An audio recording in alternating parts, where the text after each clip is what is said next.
Well, it's my great pleasure now to introduce my friend Rupert Sheldrake to you, and I suspect, as the cliche goes, that he needs no introduction to most of you. He not only has he been speaking at these Mystics and Scientists conferences on a number of occasions, and I remember when he first presented his work on a new science of life in this conference in about 1982, but he's been giving lectures really all over the world, and has been recently involved in a number of television programs. In fact, if he hadn't been here tonight, he might well have been on Newsnight talking about science and prayer. Somebody's got to talk about science and prayer tonight, and it won't be Peter Fenwick because he's here, and it won't be Rupert either, so I'm not quite sure who it's going to be.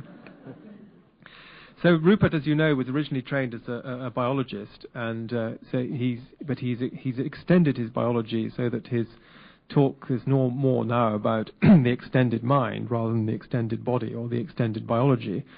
So you find Rupert extending in all directions, both intellectually, spiritually, and geographically, because he's just come back from Switzerland, where he gave a keynote address to 1,000 radiologists, and he was telling me about how one tackles radiologists on the way from the station.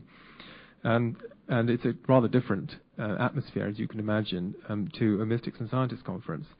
Anyway, this evening he is going to talk about a broad theme, which he has called Soul, Spirit, and Science.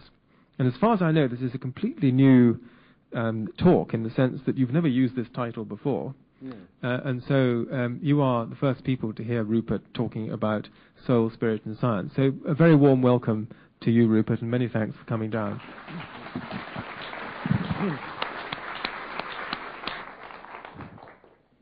Thank you. It's a pleasure to be here again, amidst so many friends and familiar faces. I spent a year and a half living in the ashram of Father Bede Griffiths in South India. Some of you will have heard Father Bede speaking here. Some of you may have visited him in India. But one of the first things I learned from him, as I sat under a coconut palm, and he sat there in his saffron robes giving one of his afternoon discourses, was the importance of the distinction between soul and spirit. And this is one of the things I want to start by talking about, because if we don't think about this distinction, then we get into terrible confusion. I mean, it's confusing enough to try and think about the soul and the spirit, but to muddle them up more than we need to makes it even more confusing. As many of you know, the traditional distinctions were threefold: body, soul, and spirit. And this threefold distinction was prevalent in the classical world. It was also prevalent in the language of the Bible. St. Paul speaks about the distinction between these two when he talks about anthropos psychikos, psychic man, the soul man, which is translated in the King James Version of the Bible as the natural man, as opposed to anthropos pneumatikos, the spiritual man. Soul, in this phrase, is part of nature.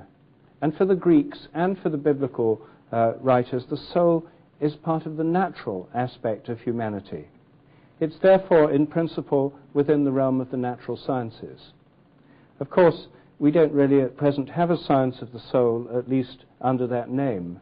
But what I'm going to be suggesting this evening is that there's a great scope for expansion of science in this area of the soul. However, the spirit is much more indeterminate, much harder to pin down. And I don't think we can have a science of the spirit in quite the same sense. We can have a science that's open to the spirit, that acknowledges the spirit, but not exactly a science of the spirit in the same way. This threefold distinction was lost in the 17th century in Cartesian dualism, where you have a duality of body and spirit. The soul layer was eliminated. And so from a threefold distinction you collapse to a twofold dualism, and then everything that was part of the psychic realm, the soul realm, gets mixed up with everything in the spirit realm, because neither of them are body. And materialist science has concentrated on bodies. And that's left everything to do with the psychic realm in a kind of limbo, muddled up with the spiritual realm, where the distinction has been lost, and it causes a great deal of confusion. I shall speak very briefly about the history of the idea of the soul. Then I shall go on to modern scientific ways of conceiving of it. Then I'll talk about some of my own recent research on the subject, illustrating how science can expand its sphere of activity and illuminate many aspects of the psychic realm. And then I'll talk about the distinction again between the soul and the spirit. But for the ancient Greeks, the soul was indeed part of nature, and the main philosopher of the soul was Aristotle. And Aristotle took traditional beliefs and gave them a systematic intellectual form. For him, there were three kinds of soul. The vegetative soul, which is the kind of soul present in all plants. Each species of plant has its own kind of soul. And how the soul of the plant works is to give the plant its form. The soul is the form of the body. And the soul of an oak tree, for example, contains a kind of invisible pattern for an oak tree. A developing acorn is attracted towards that final form of the mature oak tree by this pattern in its soul. The vegetative soul shaped the body of the plant. Each species has a different characteristic form, a different kind of soul. Aristotle thought that all animals and people also had vegetative souls that shape the developing embryo, that shape the body, and which maintain the health and form of the body in the mature animal. In addition to the vegetative soul, which we have and animals have and plants have, there's the animal soul, which only animals have, and that's concerned with sensitivity, movements, and instincts. And of course, the very English word animal comes from the Latin word anima, meaning soul. The traditional doctrine was that all animals have souls. In addition to the vegetative and animal souls that give us our form, the ability to maintain the health of our bodies and our animal natures, human beings have a third level of the soul, the intellectual soul, or the rational soul. And this is the part concerned with reason, language, rational thought, and so on. It's to do with what we'd call the mind. But for Aristotle, this rational soul in human beings was only a small part of a much larger psychic system that connected us to animals and to plants, to all living beings. St. Thomas Aquinas, in the Middle Ages, synthesized, brought together these Aristotelian ideas from Greece with Christian theology. And the dominant synthesis in the Middle Ages, due to St. Thomas Aquinas, was essentially a form of Christian animism, a Christian theology based on an animistic view of the world, a living world full of living beings. And that Christian animism is the philosophy that underlies the great Gothic cathedrals, images of which we saw at the beginning of this evening. The idea that all animals and plants had souls was a standard feature of medieval university education. It wasn't until the 17th century that there was a major break with this idea. In the philosophy of René Descartes, the realm of the soul was abolished. You had on the one hand just matter or bodies, and on the other hand spirit. The soul of animals and plants was simply declared non-existent. Animals and plants became inanimate, soulless machines, and the human body too became a soulless machine. All that was left of the soul in the natural realm was the human mind located in a small region of the brain. Descartes thought it interacted with the pineal gland. Otherwise, the whole of the rest of the human body, like all other bodies, animal and plant bodies, was simply a machine. This is the foundation of mechanistic biology, which reaches its logical conclusion in factory farming, and it's also the foundation of mechanistic medicine, still the prevailing orthodoxy of our health service and our medical schools. Well, this de-animation of nature, the mechanization of nature, has been very successful in its own way, but it does leave an awful lot of things out. It leads to an idea of the contracted mind, a mind just interacting with a small region of the brain, or as most materialist scientists would think, not even interacting with it, a mind which is nothing but an aspect of the activity of the brain.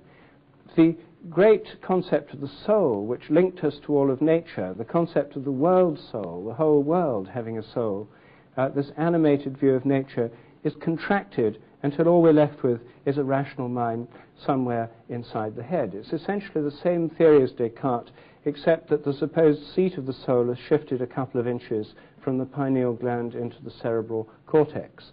But essentially it's the identical theory today.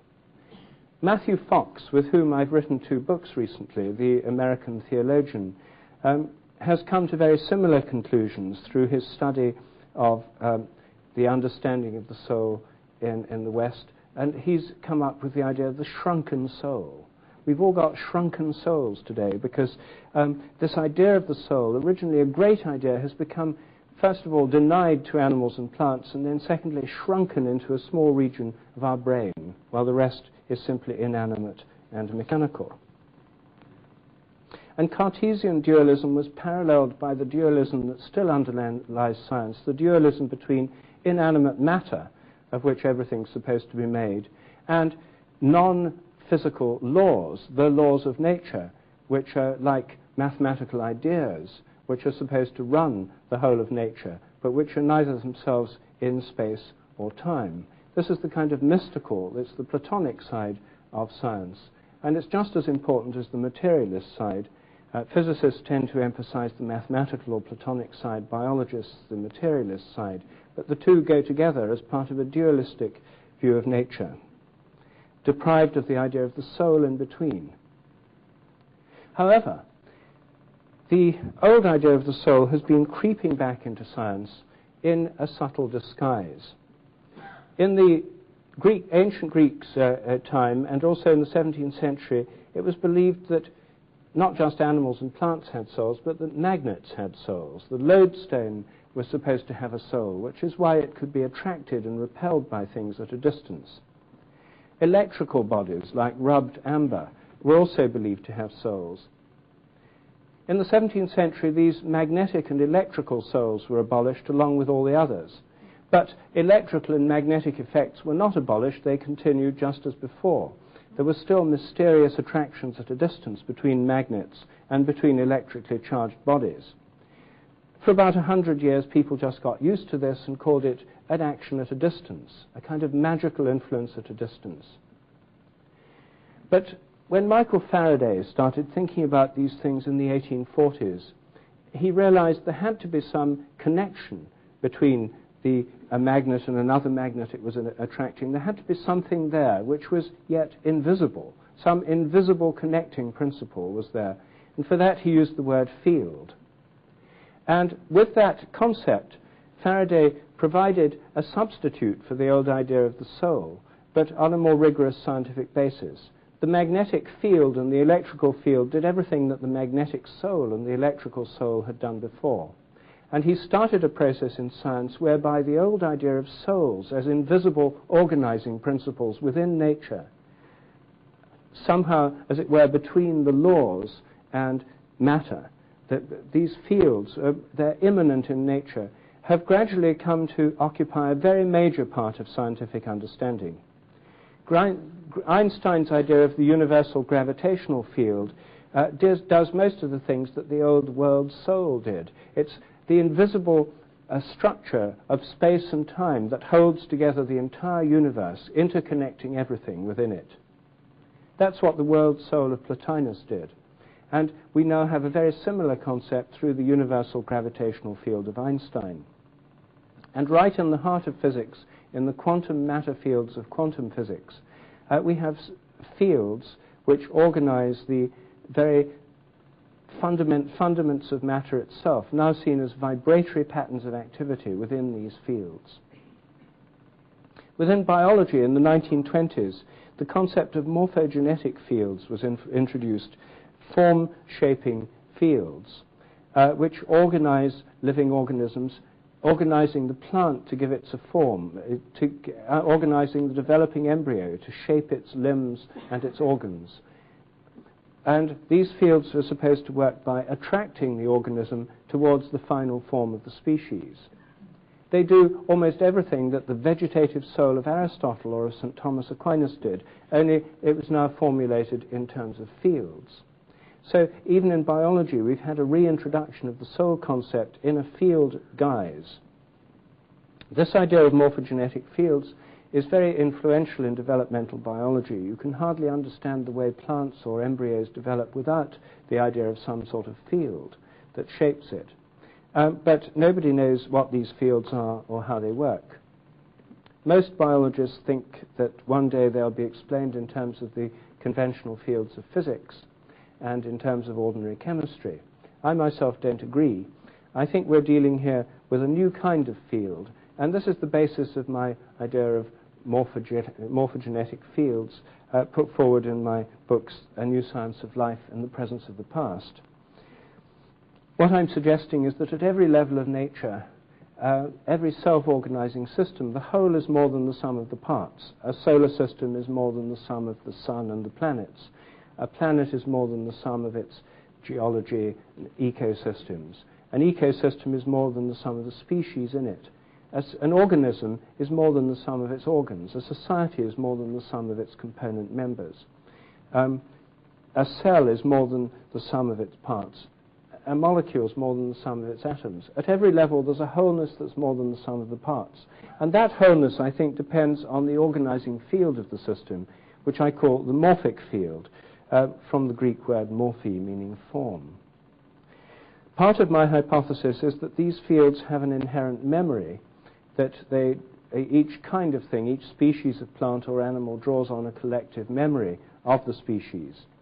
This thesis is developed in detail in my book, The Presence of the Past, and I've talked about it before here, and that's not going to be the main theme of what I speak about this evening, except to say that this collective memory in the human realm gives us an idea very similar to that of Jung's collective unconscious, which he thought of as a collective memory.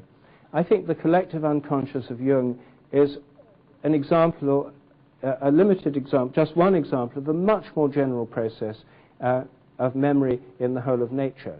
In its most general form, what I'm saying is that the so-called laws of nature are more like habits. They're not all fixed from the beginning at the moment of the Big Bang, like a kind of Napoleonic cosmic, in the cosmic Napoleonic code.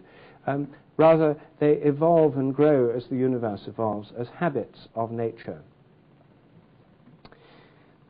What I'm going to talk about this evening principally is the way in which these morphic fields may underlie our mental activity and the way they connect us to each other and to other organisms with which we're bonded. They act as the invisible connections between us and the members of our family, the members of our social groups, and other organisms to which we're closely linked. I'm going to start by talking about the way morphic fields could underlie our perception, just the way our ordinary mental activity works through visual awareness. This is one of the many aspects of this hypothesis that I'm putting forward. I don't have time to talk about many, so I'm just going to talk about two aspects this evening. And the reason I'm talking about these two is that they're ones I'm doing research on at the moment. They're ones where fairly simple research can be done on a fairly low budget. They're ideas that I suggest in my book, 7 Experiments That Could Change the World, a do-it-yourself guide to revolutionary science. These experiments are things that anyone here could actually do themselves. But they both have very profound implications for understanding the nature of our minds, ultimately the nature of our souls, and that extension of psychic understanding which science can, I think, give us. Well, let's just take visual perception to start with. I'm now talking about something very simple. Well, at least simple to grasp what I'm talking about. I'm talking about the way you can see me standing here now. Now, the conventional view of what's going on is that light rays go from me, travel through the electromagnetic field, inverted image on your retina, chemical and electrical changes in the retinal cells and the cones, impulses go up the optic nerve, and then there are patterns of electrochemical activity within your brain. All that can be and has been studied by the techniques of neurophysiology, the brain sciences, and so forth. However, something that is very mysterious then happens. Within your brain, you form a conscious image of me. There's no explanation in all this neurology and so on as to why you should form a conscious image of me. You can simply measure what the nerves are doing. It corresponds to what David was saying, the objective it realm. You can study all that by standard science well enough. But there's no reason why you should have a conscious image of me that any of those electrode studies will give you. And then even more mysterious, not only do you have a conscious image of me, but you experience that image of me not as being inside your head where it's supposed to be, but, I imagine, as being located where I'm actually standing. What I'm suggesting now is a hypothesis so simple that it's very difficult to grasp, and that is that your image of me is an image in your mind, but it may be located exactly where it seems to be, namely here. It's in your mind, but it's actually here. It's not inside your head. What I'm suggesting is that vision involves a two-way process, an inward movement of light and an outward projection of perceptual fields. They're a kind of morphic field. That we project out images into our environment. Normally the images correspond with what we're looking at.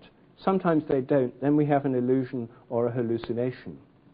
But usually they do. So in some sense the mind is reaching out to touch whatever you look at. If you look at a star or at the comet, in some sense your mind reaches out to touch it, even over astronomical distances. This corresponds very well with the quotes that David gave us earlier about vision being the active power of the soul. You're not just seeing with your eyes, you're seeing with an active power of the soul. A quote, I think, from Plotinus.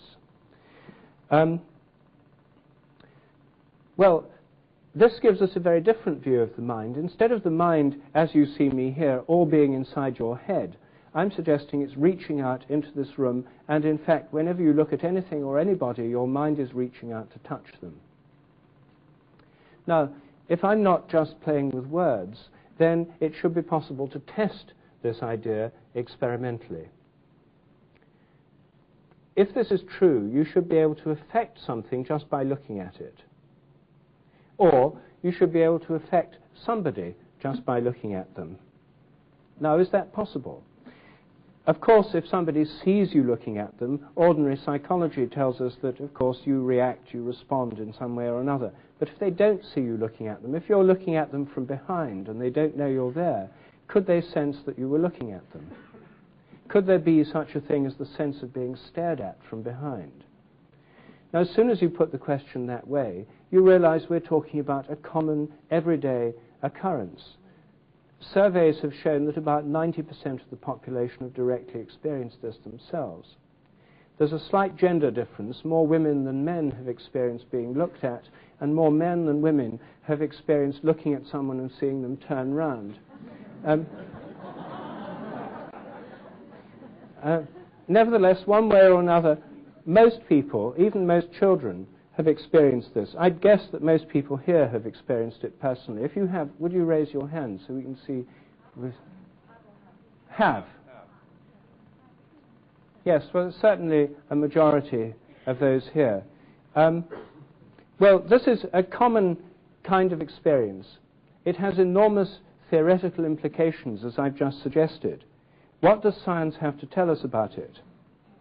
The answer is practically nothing. This subject has been taboo for centuries. The sense of being stared at is associated with folklore all over the world. Practically everybody in the world believes in this phenomenon. And for many scientists, that's a good reason to dismiss it totally.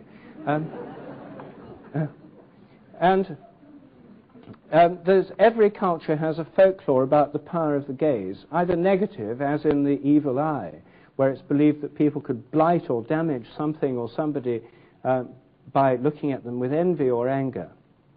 and also the belief in the positive power of looks, as in the Indian belief in darshan, where people will travel hundreds of miles to have the look, the darshan, of a holy man or woman. In our own society, the majority of people have directly experienced this. But at the time of the Enlightenment, the rationalists categorized this, along with every other psychic phenomenon, as superstition, and put it in the bundle of superstition to be rejected by reason and science. And science and reason proceeded as if this didn't exist. But it hasn't gone away. Even though there's been this taboo, the phenomenon persists here and everywhere else. And even though it's been very little investigated, it can be investigated by quite simple experiments. The number of experimental investigations over the last 100 years that's been published in the scientific literature is less than a dozen. You can read them all in the space of a single afternoon. You can become a world expert in a very short time on this phenomenon. I review these reports in my book, 7 Experiments, and you can read them, an account of the whole thing in 10 minutes. There's very little known because it's hardly been investigated, even by parapsychologists. But if you do investigate it, it turns out you can do quite simple experiments. I've developed a very simple kind of experiment which you can do. I described the basic form of the experiment in my book, 7 Experiments. I've since improved it. Children turn out to be more sensitive than adults to this, and therefore I've mainly been working with schools, partly through school teachers in Germany and America who've done a very extensive series of tests with their pupils, partly experiments I'm doing myself in schools in Hampstead in London. And in the basic experiment, people work in pairs. One of them sits with their back to the other, wearing a blindfold. I use this kind, supplied by Richard Branson, courtesy of Virgin Airways. So one person sits with their back to the other, wearing a blindfold to prevent any possibility of peeping. The other person then sits behind them and either looks at the back of their neck or not, according to a random schedule. And the simplest way of doing the randomization is by tossing a coin. You toss a coin. If it's heads, you look at them, and to indicate the beginning of the trial, you give a signal from a mechanical click. This comes off a Marks and Spencer's coat hanger.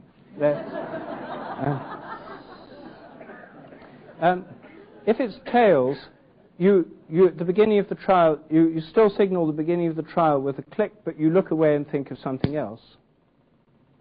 And in each trial, the person has to say whether or not they think you're looking at them. They're either right or wrong. And so you write down the score. This is very quick. You can do 20 tests in about 7 minutes. And most people under these very artificial conditions are not terribly good at it. They get it wrong quite a lot of the time. And if you try it yourself, probably you'll be wrong quite a lot of the time. But nevertheless, overall, the correct guesses are more than the 50% you'd expect by chance. On average, over thousands of trials that have now been done, the consistently correct, over many, many trials, about 55% of the guesses are correct. This is just taking whole classes of children or whole groups of people, some who are good at it, others who are not very good at it. But overall, the average comes out about 55%. And with now well over 10,000 trials have now been done, the odds against this being due to chance, statistically, are about 10 billion to 1. There's huge significance for this effect. Moreover, if you do it with a class of children, you can get a pretty repeatable result nearly every time. You get pretty well the same pattern of results. This could be a standard classroom experiment. And next week, my research assistant in Manchester is giving a talk to 100 A-level psychology teachers who are going to be adopting this as part of the A-level course. The Northern Examining Board now requires students to learn something about parapsychology. And this is going to become a standard classroom experiment in certain schools in the north of England. It's a very good experiment because it's cheap. It costs nothing, in fact. It's simple. It deals with a phenomenon that all children are aware of and are interested in, and it has enormously profound philosophical and scientific consequences. In the latest experiments we've been doing them through classroom windows. So you have rows of children inside doing the looking and sitting outside in the playground on chairs with their backs to the classroom window, wearing blindfolds, a row of other children. And in these trials, by doing it through windows, it's possible to eliminate even the remotest possibility of sound or smell playing a part in this. If any of you are school teachers and think that you might be able to do this with your class, I've now got an updated instruction sheet with the latest instructions. Very easy to do. Do please let me have your address. I'm going to have to leave straight after this, so please give it to David Lorimer, who will pass it on to me. And I will post you the instructions, and please try it out with your children. The more data, the better, because this, especially the experiment through the window, is really conclusive, I think. Closed-circuit television experiments have also been done, and now in 5 British universities, with positive results. It even works through closed-circuit television. I've interviewed security guards and surveillance officers who spent a lot of time looking at people through binoculars, through closed-circuit TV monitors, and so on. And many of them are also convinced that people can tell when they're being looked at, even through closed-circuit television. There's a lot of field experience of this phenomenon, and it's taken me into some strange byways, reading Security Gazette, talking to drug surveillance officers at Heathrow, the police training college at Hendon, and so on, anti-terrorist squads in Northern Ireland. These people have a lot of experience of the phenomenon, and most of them are convinced it's for real. Well, here's one area of investigation which has enormous implications for the extended mind, the idea that our minds extend out beyond our heads, that we affect things just by looking at them, or people just by looking at them. And I think not just people do this, I think animals do. I think when insects look at flowers, when squirrels look at things, when birds look at us, crows, for example, I think all the animals are doing this, extending out these fields of perception and potentially affecting what they look at. When we look outside tomorrow at the scene we see, it's not just trees and plants and buildings. The whole thing is crisscrossed by invisible perceptual fields from all the animals and people who are looking around them. I think it gives us a much richer sense of the interconnections, the psychic interconnections between organisms and their environment and each other. And many animals seem to be able to tell when you're looking at them, and some people tell when they're being looked at by animals. There's a huge amount of experience about this too. The other line of investigation I want to touch on this evening concerns research with domestic animals, pets. I believe that through morphic fields, all members of social groups are bonded to each other. These fields provide invisible connections. If here's one member of the group, here's another, the field goes round both of them like a bubble.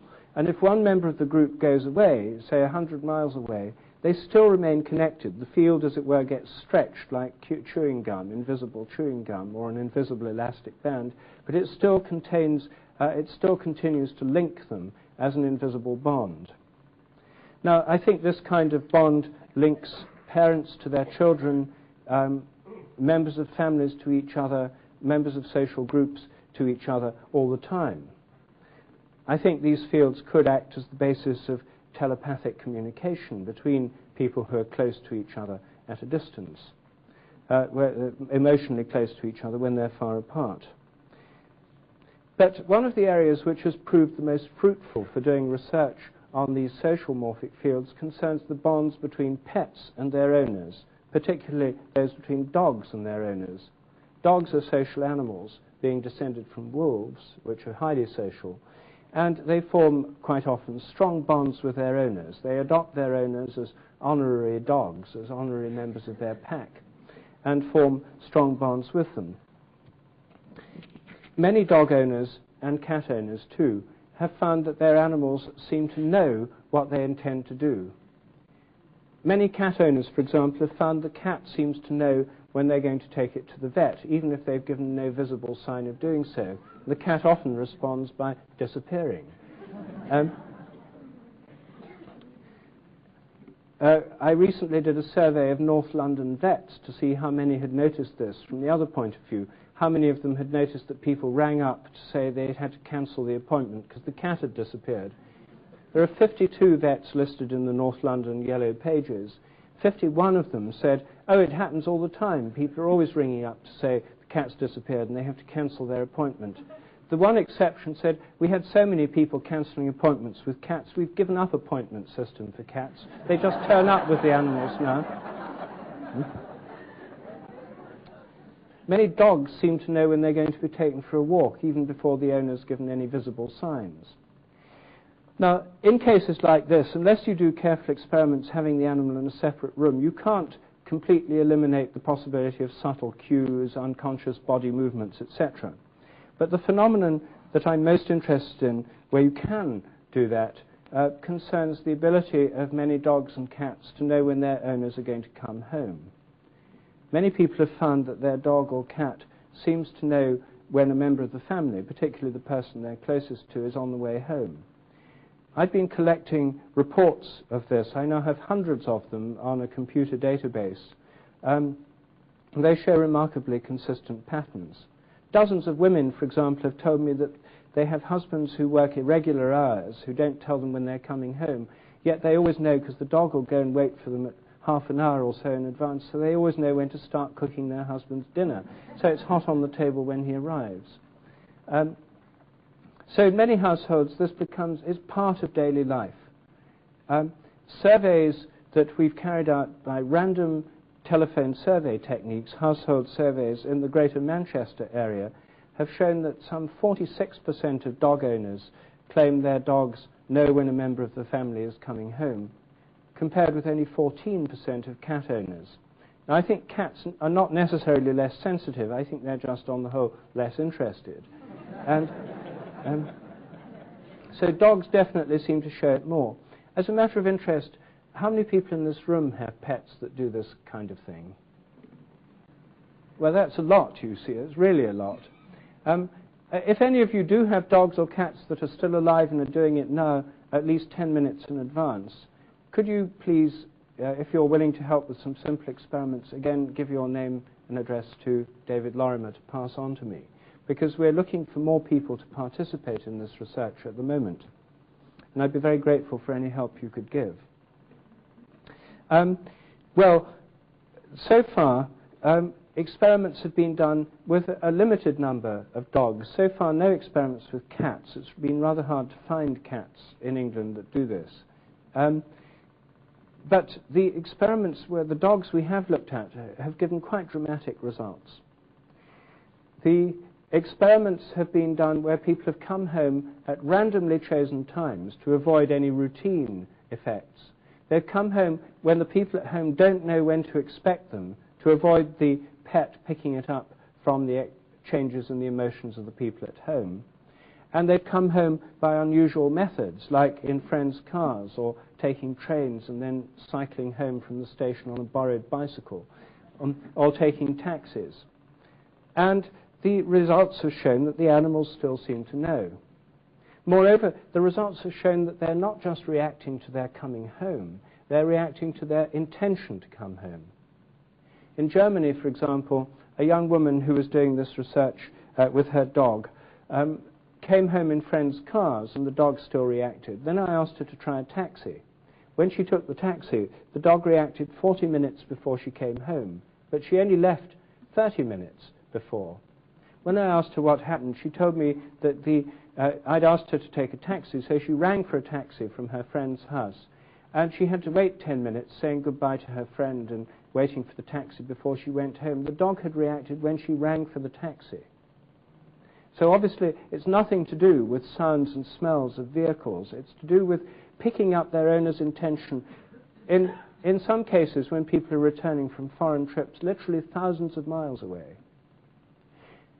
On a routine basis, many dogs do it every day when their owners come home from work, even if they come home at different times. What I'm going to do in a moment is show you a film of one of these experiments recorded on film. This was professionally recorded by the Austrian television company, ORF. It's the State Broadcasting Corporation in Austria. And it was done by their science unit. They sent a scientific team over to England to study one of these dogs that I'd been working with. The head of the science unit was rather skeptical. But when I said, I want you to do a real experiment, I'll help arrange it if you'll do a real experiment, you have two cameras, synchronized time codes, so you can have the exact time on both. One of the cameras films the dog all day long, if necessary, in the flat of the owner, the flat of the owner's parents. The parents look after the dog when she's out. She's called Pam Smart. The dog is called JT. And the other camera follows Pam around and has a complete record of her behavior during the day. In this film, which you'll see, this was a proper experiment carried out with this criterion. And secondly, the time that Pam returned home was chosen at random by the scientific team. She was not told, and of course her parents and the cameraman in her parents' flat were not told when she'd be coming back. And thirdly, she travelled by taxi to avoid any conceivable noise from familiar car engines. Well, this video clip lasts about 5 minutes. You see the experiment in a nutshell. The commentary, because it was broadcast in Austria, is in German, even though what you'll be seeing is a British dog. So, for those of you whose German isn't up to speed, I'll just from time to time say what's going on, but I think it'll be fairly obvious. Could we have the video now, please?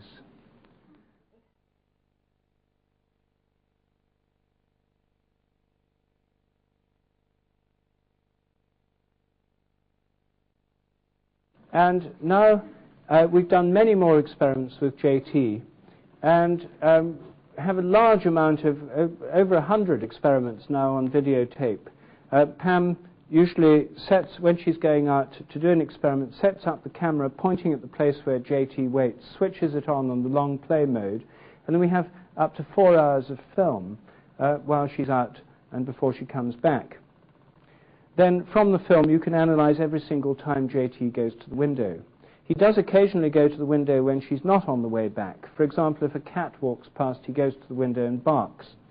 And he hasn't responded every time when she's on the way back. About 10% of the occasions he has not responded to Pam's return. Some of those occasions he was sick. On most of the others there was a bitch on heat in the adjacent flat. And these results show that JT can be distracted. But on 90% of the occasions, he goes and waits for her. And one can put this data on graphs and analyze it statistically.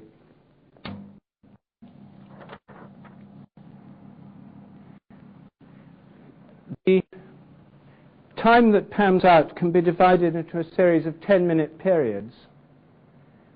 And the number of seconds during each 10-minute period that JT is at the window can be plotted on this axis.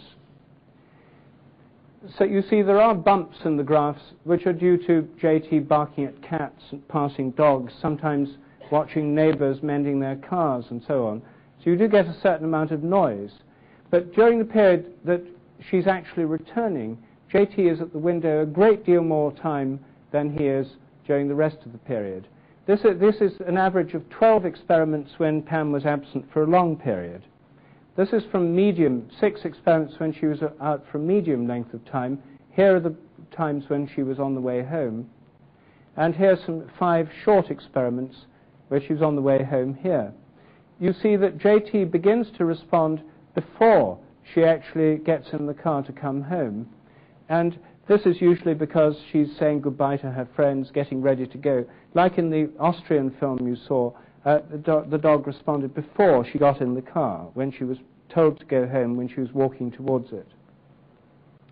Obviously, this kind of research is subject to challenge by skeptics, and the skeptics have by no means been silent. I've been challenged by every kind of skeptical argument in relation to this. The most persistent critic and skeptic was Richard Wiseman, who's very often seen on television shows as the resident skeptic. And he made a number of objections to the way I did the experiment, which I thought were very trivial objections, but there was no way of convincing him by argument. So I said, Richard, why don't you just go, I'll arrange for it. You go and do some experiments yourself with JT. Do them your own way. Take your own assistant to be with Pam. You film the dog. Make sure there's no secret phone calls, no collusion, no secret signs, no tricks, no deception. Do the randomization your way. Come home back in your car in taxis. Do it your way.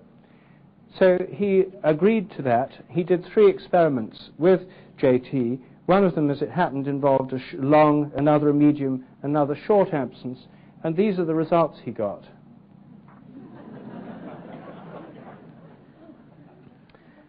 As you see, they're essentially identical to the ones that I have obtained in my own experiments. He's still not convinced that there's anything like psychic powers or telepathy, although he and I now agree on the data. There's no dispute about the data. We've agreed on the ways of analyzing them, the ways of plotting them on graphs. We've got identical data.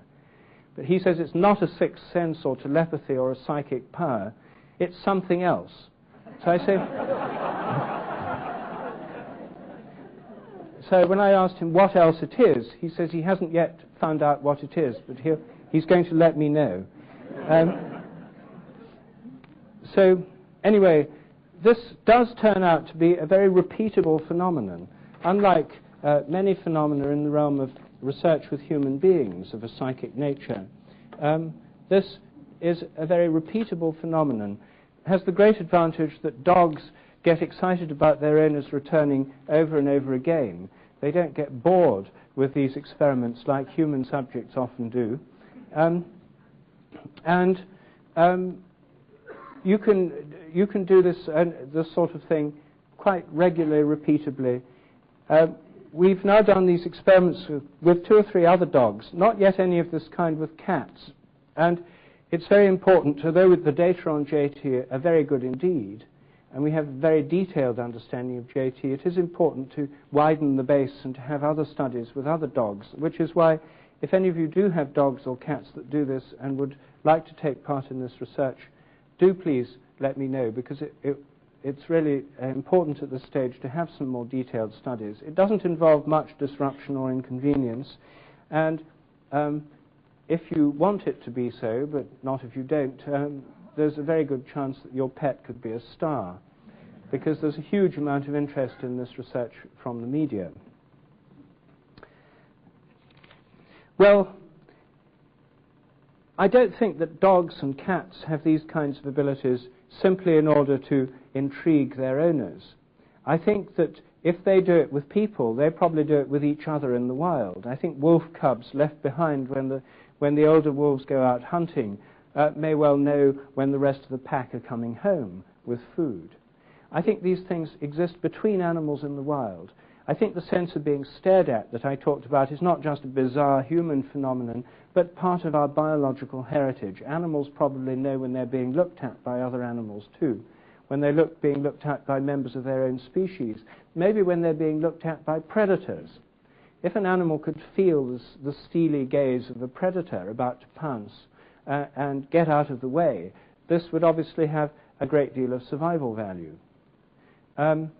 So I think we're talking here about powers that are rooted in our biological nature, which animals probably have better than we do.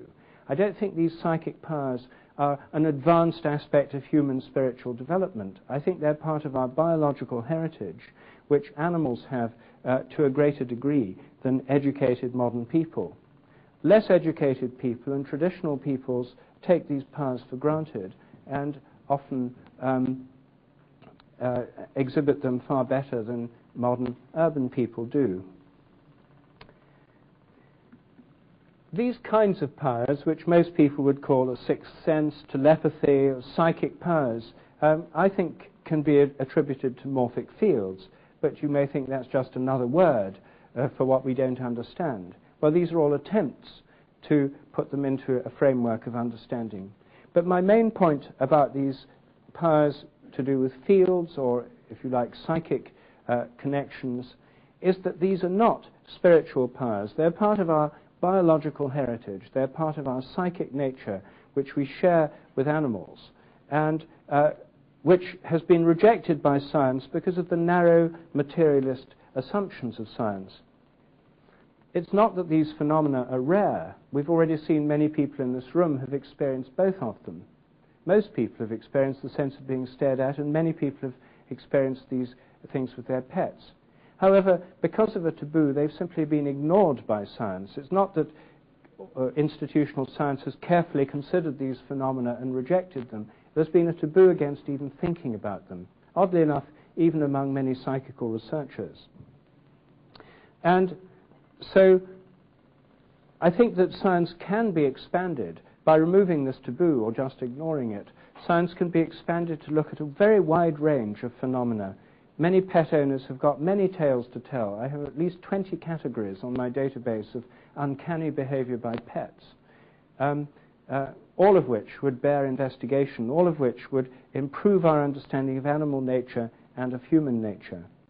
But they would still be within the realm of science and be within the realm of the psyche in the broad sense. They would not be spiritual phenomena. And I think the importance of the spirit is that all the images we have of the spirit from our tradition, from the Jewish and the Christian tradition, and from the Islamic tradition too, are images of movement. The spirit is portrayed as the wind, the breath, life, flames of fire, flowing, moving. The spirit is the dynamical, creative principle. It's the and when creativity occurs in the human realm, traditionally it's been thought of as inspired, the spirit coming in, working through people, either inspired directly by God or by the Holy Spirit or by angels, angelic intelligences, ministering spirits. Descartes believed that his own theory was inspired by an angel, channeled, as we would now say. And so this is a very long-standing belief. I think that souls, or as we now think of these psychic phenomena in scientific terms, in terms of fields, are to do with order, form, pattern, and structure. The spirit is to do with flow, movement, and change. And it's interesting that in many spiritual traditions, we see that both of these aspects are recognized as part of the divine nature too. In Hinduism, you have the Hindu trinity of the creator, Brahma, and then the two more important gods. So Brahma's rather a shadowy figure in Hinduism. Vishnu, who's the preserver, who maintains order, balance, harmony, does what fields do, I think, in nature, provide order, pattern, form. And Shiva, who is the creator and the destroyer, sometimes portrayed as Nataraja, dancing in the circle of flame. Or in Tantrism, Shiva then becomes the male principle becomes the ordering principle, and Shakti, the female principle of blind, undirected energy, of force, becomes this, what you could call the spirit principle. It's interesting that when Christians translate the Bible into Indian languages, the only word they can use for the Holy Spirit is Shakti, which is the feminine principle in Tantrism. It's the only available word for this concept of spirit. And of course, in the Christian doctrine of the Holy Trinity, we have the idea of the Word, the Logos, as the formative principle of nature, that which gives form and order. And we have the Spirit as the moving principle, the dynamic, the unpredictable, the creative principle. And both of them have a common source. So this is not a duality, it's part of a trinity where both come forth from a common source.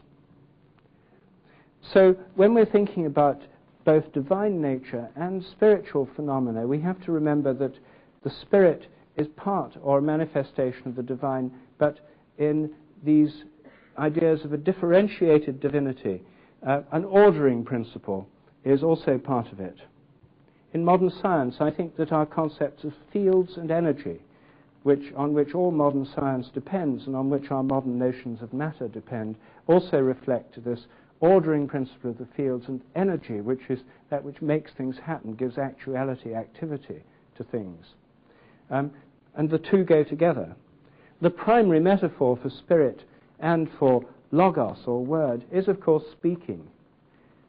And it's always helpful to come back to these metaphors when we're thinking about it. As I speak now, just ordinary speech, my words are patterns of vibration. They have forms. They're repeatable. They're a fixed number of words. You can recognize words over and over again. They have a pattern, they have a meaning, they have a structure. But the breath by which I speak them, the breath that's the flow of breath on my out-breath as I speak, is necessary too. Without that flowing breath, the words would have no physical reality. You need both together in speech. You need both together to give us matter, bodies and souls. And I think in our understanding of the spiritual realm, we have to remember this distinction between the soul and the spirit, but also how closely they are connected.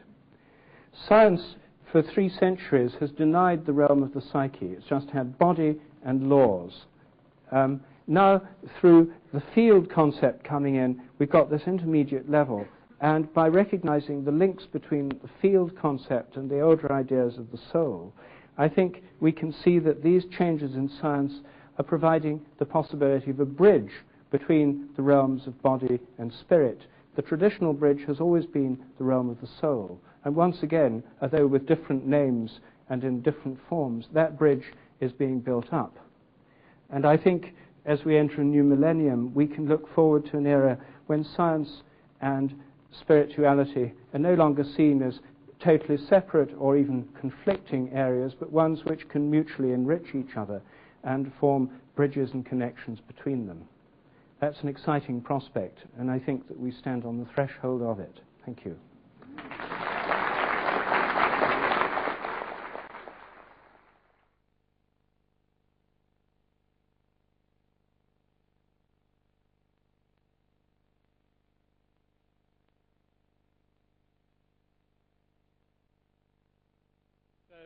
It gives me very great pleasure to introduce David Lorimer to you.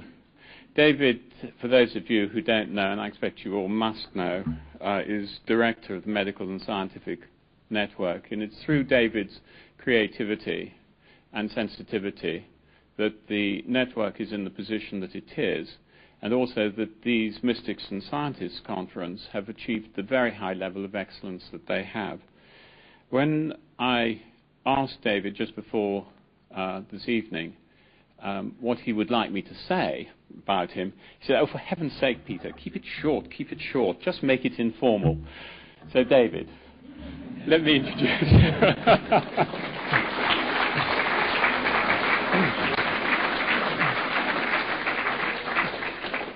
And we're looking forward to the pursuit of truth, David, experiments and experience.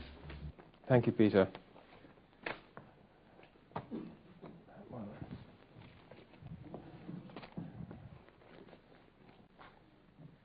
I'm not quite sure how one caps that story of Peter's, or where Clinton goes next. We'll have to wait till he tells it again. Anyway, I'd like to add my welcome to what Peter has already said. It's a particular pleasure to see you all here for the 20th anniversary conference, because it's not that many conferences that go through in this particular sort of cycle that we're in. 20 conferences year on year, starting in 1978 and continuing through 1997 and beyond. And so we will be starting, I suppose, a new cycle, although Peter might say that we grow up next year because we reach 21, and we reach the age of majority. Anyway, be that as it may, it's a great occasion, and I'm very glad that you've been able to come and share it with us. I think if you come to conferences like this, what you're trying to do, or certainly what I try to do when I come to a conference like this, is to increase my understanding. And I'm reminded in that connection of what Socrates said, which is that a wise man is a person, or a wise person is somebody who knows how little they know. And that, as I think Karl Popper says, our knowledge is finite, but our ignorance is always infinite. And some of you may also remember a time when one of our distinguished speakers on this conference, Professor Glenn Schaefer, caught himself out because he quoted Lao Tzu. And Lao Tzu says, "He who speaks does not know, he who knows does not speak." And then he wondered what he should say next. Because by giving a day's lecture, he was clearly classifying himself in the part, those people who didn't know. And therefore, what was he doing standing up, saying all these things, pretending that he did know? So what I've chosen tonight for my introductory talk, and the title, The Pursuit of Truth, Experiment and Experience. Now, both these words are from the Latin experiens, or experiri, which means to try thoroughly. Now, experiment used to be a transitive verb to experiment something, but now it isn't anymore. You experiment on something, and I think this is very significant because although you experience something directly, you do an experiment on something, which implies that you're detached from it, you're not involved in it, and it's at one remove. And I'm going to suggest a bit later on that the new scientific attitude doesn't put the scientist at one remove anymore, and that a greater insight can be gained by being involved and self-consciously involved in this process of science. Now, another question, one other point about the experiri is that periri is related to peril and obviously danger. And so an experiment or an experience can be a trial that one passes through at some personal risk. Those of you who've done chemistry experiments at school will remember the dangers of some of them. And so you can see that it's not meant to be something which is totally straightforward. It's meant to be an uncertain process through which you go and out of which you emerge at the other end. Now, the next question I ask myself is should truth be pursued? We talk very often about the pursuit of truth. And it certainly is pursued through the scientific system of research grants and increasing the scope and precision of knowledge. And I would say the use of pursuit of truth reminds one of the Promethean and even the Faustian impulse of striving to achieve something. Whereas the spiritual approach contains the striving, but it also contains stillness and looking within. So that there's a different emphasis in certain respects, which I'll go into in a little more detail in a moment. And then we should bear in mind with this whole pursuit of truth the differences between information, knowledge, and wisdom. And that what we come to a conference like this for is not just information or even knowledge, in my view. It's trying to increase, as I said before, your understanding and therefore your wisdom in discernment of what is true. And the other question you could ask is, is truth better spoken of as arising rather from within, rather than being pursued? And this may remind some of you of the very famous lines of Browning, which I'm just going to read to you now, and out of which comes Rayner Johnson's title, The Imprisoned Splendor. Truth is within ourselves. It takes no rise from outward things, whate'er you may believe. There is an inmost centre in us all, where truth abides in fullness, and around, wall upon wall, the gross flesh hems it in, this perfect clear perception which is truth. A baffling and a perverting carnal mesh binds it and makes all error, and to know, in capitals, rather consists in opening out a way whence the imprisoned splendour may escape, than in effecting entry for a light supposed to be without. So the point he's making is that a sense of truth is within ourselves. It's intrinsic, and we can allow it to emerge and also try, obviously, to assess it and to live with it as it emerges. So I would say that it's that sort of truth that one's talking about in a spiritual sense, whereas in the scientific sense, one's talking more about a representation, a correspondence, a coherence within one's theories. Now, if you're going to understand anything, you've got to be able to explain it. And explanation is to unfold something. And we come across quite often in our various lectures and pursuits in the network the question of whether what an explanation is explaining, and perhaps the necessity to explain the explanation. Because you get to the point where you realize that the parameters of your explanation are the parameters of your worldview, which are the parameters of your assumptions. And so unless you think that something exists, for instance, you can't use it as a form of explanation in your theory. So that, for instance, if you don't think that there's an invisible dimension, an invisible spiritual dimension, then you can't possibly use that as a cause to have any effect within your physical system. So you have to acknowledge that realm in order to make it causally effective. Then the other thing one's asking is, in this sense, is what counts as evidence? And clearly there are different types of evidence depending on which science you're doing, or medicine, or if you're investigating in spirituality, what counts as evidence? And this is where the contrast, if you like, between experiment and experience comes up. Because experiment is a certain mode of questioning, that you set up an experiment in a particular way, and it is designed to elicit certain kinds of answers. And this is what Heisenberg said. He said that the answer one got depended on the question one posed. And Bohr said the following, Niels Bohr: "It's wrong to think that the task of physics is to find out how nature is. Physics concerns what we can say about nature." And he emphasizes say. So, as I say, what you put forward depends on your assumptions, your framework, your worldview, and the level of analysis. And a rather nice way of putting this, a more metaphorical way, is to talk about the three I's, E-Y-E-S, here, which Ken Wilber talks about. And he uses the classification of Bonaventure: the eye of sense, the eye of reason, and the eye of contemplation. So these three I's are three levels of perception and understanding that we can use. The eye of sense we all know about because that's our five senses. The eye of reason is the mathematical, logical eye. And the eye of contemplation is the inner eye, the third eye.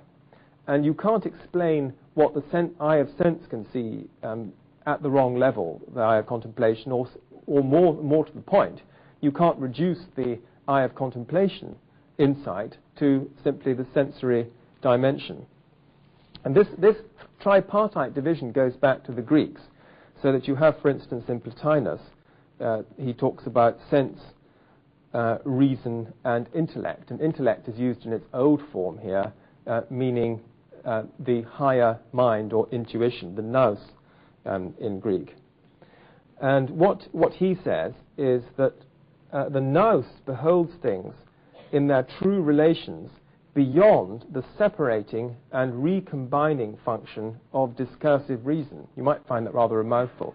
But the point that he's making is that the nous sees things as one, and how that unity is beyond the multiplicity, whereas the reason, the dianoia in Greek, sees things as divided, separate, and then tries to put them together again. And that's the difficulty. Now, I think in these Mystics and Scientists conferences, one of the important points that we're putting forward, I think nearly every year in a different form, is that knowledge is a function of being. Or if you like to put it differently, that knowledge is a function of states of consciousness and states of awareness or levels of awareness. So that with different levels of awareness or different states of being, you're going to get different types of knowledge. And this is something which Huxley has pointed out, which Charlie Tart has pointed out. And it's something which has actually got sundered in our modern Western consciousness since about the 17th century. And I quote here Syed Hossein Nasser: "Knowledge has become separated from being, and the bliss or ecstasy which characterizes the union of knowledge and being." And you remember in the Indian tradition, we have the Sat, Chit, Ananda. So being, consciousness, bliss is one. And so that one of the reasons that you know that something is right inwardly is that you have this feeling of oneness and bliss which accompanies it.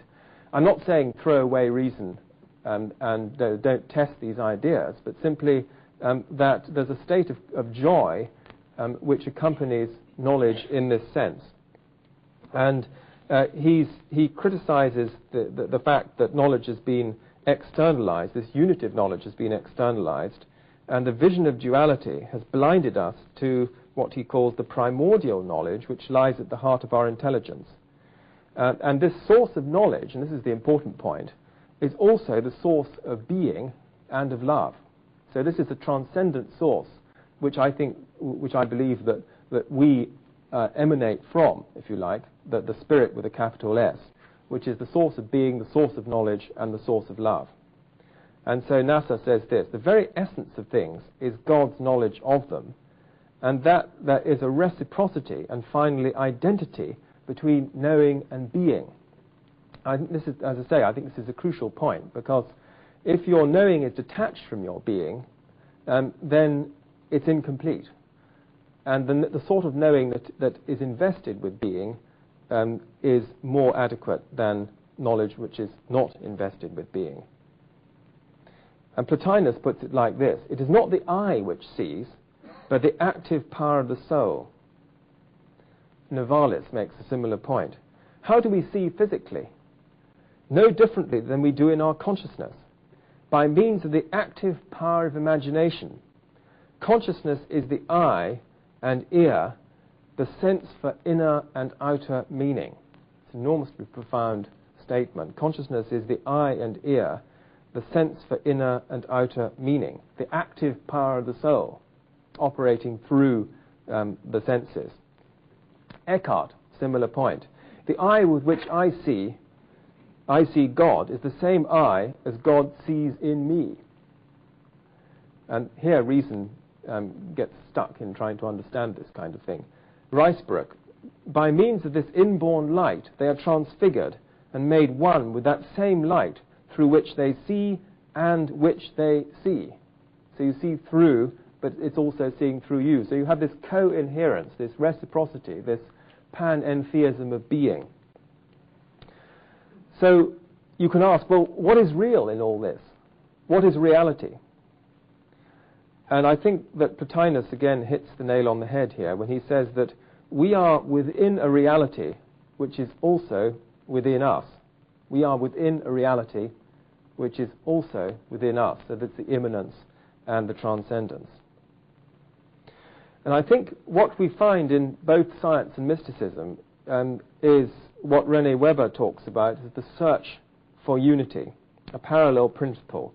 The assumption that unity lies at the heart of our world and that it can be discovered and experienced by man in the general sense. And so the conclusion of that, it would be that the universe is one, but it's our perception that fragments it. And so if we can change our perception, we will rediscover and recover that sense of oneness, which in fact we've never lost, just we didn't know we had it when we are in this divided state of mind. Now, I'm just going to talk for a moment about the spirit of science as illustrated in experiment. And we've recently coined this phrase after much thought and intuition and creativity within the Network Council and Trustees, which is the following: promoting open exploration in science and human experience. So if somebody asks you, what's the network about?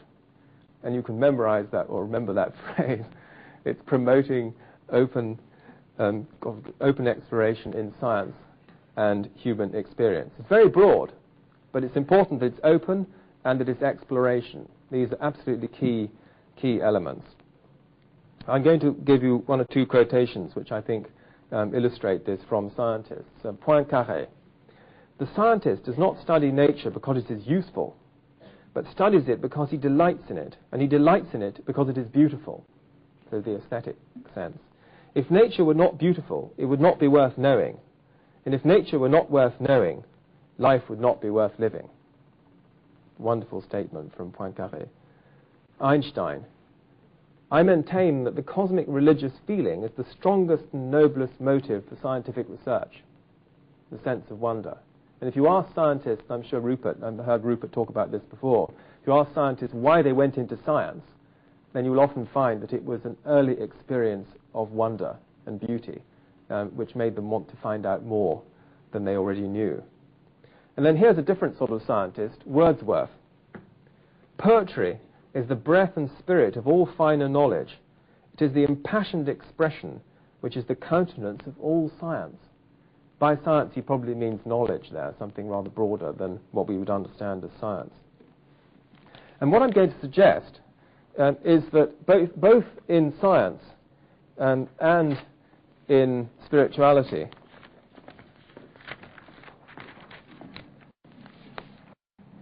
we have similar principles operating. I might be able to read my notes. The light on there is not very good. That we have exploration, wonder, curiosity, and this in science is inductive, and whereas in medieval theology, for instance, it was deductive. We have creativity and imagination, the seeing of new connections. We have critical and analytical rigor, which is the experimental testing which science puts forward. And we have, ideally, an openness and an awareness of one's metaphysical assumptions. And this, in my view, is the major shortcoming of most established science at the moment, is that people are not aware of their metaphysical assumptions, and they therefore mix up science and philosophy and put atheist, materialist rationalism forward as science, when in fact it's philosophy that they're putting forward. And we should be very clear about what the difference is between the two. And I think these sorts of scientists should take note of what de Broglie said when he said this: history shows that the advances of science have always been frustrated by the tyrannical influences of certain preconceived notions that were turned into unassailable dogmas. For that reason alone, every scientist should periodically make a profound re-examination of its basic principles. So one should put it in one's Zion, every 3rd of March every year. I'm sure it's in Peter's Zion already. You make a profound metaphysical reassessment of your assumptions. Wallace, A.R. Wallace, co-discoverer of evolution, he said, "Whenever scientific men of any age have denied the facts of investigators on a priori grounds, they have always been wrong." It's an important point. Radhakrishnan, "A physicist who rejects the testimony of saints and mystics is no better than a tone-deaf person deriding the power of music." We have different domains, and each domain must be respected for what it is.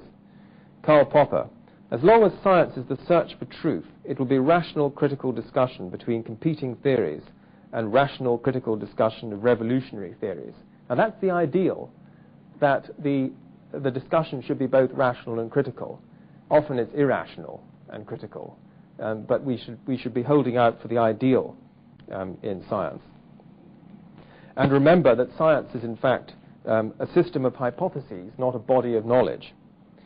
At this point was made, or the confusion this point gives rise to, was made by William James 100 years ago, when he said, "Science taken in its essence should stand only for a method and not for any special beliefs. Yet as habitually taken by its votaries, science has come to be identified with a certain fixed general belief, the belief that the deeper order of nature is mechanical exclusively, and that non-mechanical categories are irrational ways of conceiving and explaining even such a thing as human life." And this was said 100 years ago, and there are still a great many scientists who are making this confusion. Now, what I want to do now is just to introduce you, if you haven't already come across this, to some of the work of Ken Wilber, which you'll find summarized in an excellent new article in the Journal of Consciousness Studies, the latest issue, where he talks about the need for an integral science of consciousness. Because a lot of the confusion I've been talking about is a confusion between two different realms of human experience. I'm not going to go through anything like the whole of this, but simply to show you that the four divisions that he's talking about, and the two upper ones, the ones that I want to focus on this evening, this is what he calls the four quadrants. The quadrant of interior individual intentional experience, where we experience free will. The quadrant upper right of the exterior individual, which is behavioral. So if you like, this is the I quadrant, and this is the it quadrant, simplifying it somewhat. Then down here, you have the interior collective, the cultural, and outside on the right here, you have lower right, the exterior collective, the social. And if you're going to give a complete account of human experience, you've got to draw on all those four quadrants. You can't say, only this one's any good, all the others we'll reject. Otherwise, you have an incomplete map of human experience. This is a sort of breakdown, if you like, of the diagram. And here, what he's showing that the exterior here corresponds to the objective, and the left hand is the subjective. And that the question that whole Science of Consciousness, Mysticism, Science of Mystics, Mystics and Scientists Conference is asking is, what's really the relationship between these two domains? And what we've had, which I'll mention in a moment, is a couple of hundred years of trying to reduce this left-hand quadrant, the subjective quadrant, to the objective quadrant and explain one in terms of the other. And I think we've reached the point where increasing numbers of people are realizing that this is bankrupt as a way of going about things. Now, what Wilber says is that in any domain of knowledge, there are three things you need to do in order to find something out. The first is what he calls the injunction in any domain of knowledge. If you want to find out this, do this. Try this kind of experiment, have this kind of experience, go through this kind of procedure. Then there's an apprehension of a particular experience or a result of a particular experiment. And then there's the confirmation, which is the testing, and which must be falsifiable, which brings in the whole faculty of discrimination or interpretation. So that you can see that you can equally well apply this to the subjective interior realm as the objective exterior realm. And that what one's looking for in the exterior realm is this correspondence idea of truth, that it represents something, it corresponds to something. And this is the it realm here. But in the subjective realm, one's actually looking for sincerity, integrity, and trustworthiness, i.e. truthfulness rather than truth. This is a very important distinction, because if you're someone like myself studying near-death experiences, you can't say that they are true in this sense here. All you could say in the exterior sense is that there are certain things going on that can be observed externally, and we can maybe infer something from our external observations. What you can't say is what's going on inside the person, and you have to rely on their subjective integrity or their truthfulness in order to be able to learn anything. And if everybody continually lied about what experiences they were having, then we wouldn't get any knowledge at all. But the sense that one gets working in the field is that people do their best to try and translate ineffable experiences into language so that they can be understood by another person, at least to some degree. And what I was saying is that what's tended to be the case in the last couple of hundred years is that the right-hand column here has been reduced to the left-hand column. And you can see at the bottom I've got science on the left-hand side and spirituality on the other, experiment and experience. And we haven't really got time to go into all the different things that one could say about this particular chart. But the point that I'm making is that if one accounts for the right-hand column here in terms of the left-hand column, then one has reduced the right-hand column to the left-hand column, i.e. one has reduced Wilber's top left quadrant to the top right quadrant, i.e. you've reduced I to it. And you can't do justice to human experience by reducing I to it. You've limited it, you've distorted it. So you'll see that on the science side, one has such qualities as quantity, objective, third person, surface, visible, and so on. Whereas in the here's modern technology for you. On the other side, which is unfortunately called secondary qualities, this is consciousness. It's internal, invisible. It's about depth. It's quality. It's subjective, first person. It's to do with consciousness. And so what I'm suggesting here is that we, in a Mystics and Scientists conference, we go for a complementarity between these two columns rather than reducing one to the other, either reducing the objective to the subjective or the subjective to the objective. So with what I'd be arguing for is to apply these same criteria of exploration and so on to science. And I'll just say a little bit about that. So that the exploration here is inner exploration. Then you have the discipline or the practice which follows from that. So that corresponds to the experiment, the commitment, the discipline, the prayer, the meditation. You have creativity and imagination expressed in visionary insight and inspiration. You have critical analytical rigor expressed in consistency and discrimination, without which there can be no progress in the spiritual path. And you have an openness and awareness of metaphysical assumptions or theological or cultural assumptions, so that you know where you're coming from, and you can therefore try to understand where other people are coming from. So I think what we are looking for is a search for integration or unity, and this is the last part of what I'd like to say this evening. One possible link, and we've been discussing this within the network, is to look upon science itself as a possible spiritual path. And what's suggested by Wilbur and others is that a change of vision comes about through the transformation of the investigator and hence of their organs of perception.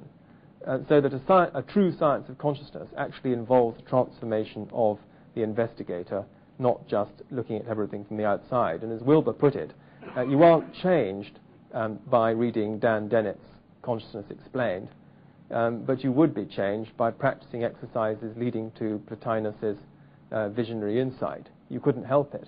It's a different domain. And he says rather wryly this, that without transformation you'll think that Plotinus is seeing things. And he is. And so could you and I, if we both transform our perception and understanding.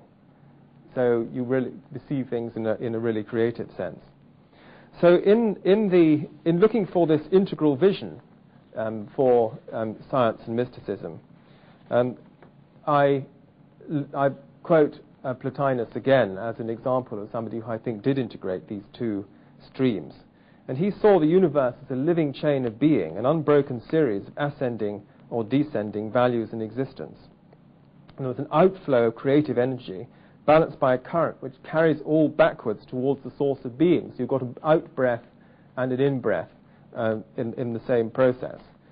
And I think what's tremendously important in this particular field is to have the sort of vision where you realize, and this is brought out terribly clearly in Ken Wilber's work, that the ground of being and the goal of being are the same. And that the process of life is a process which goes from the one to the many, or into our many separate existences. And then our separate existences are reunified into the one, but through the whole process that we go through in our lives.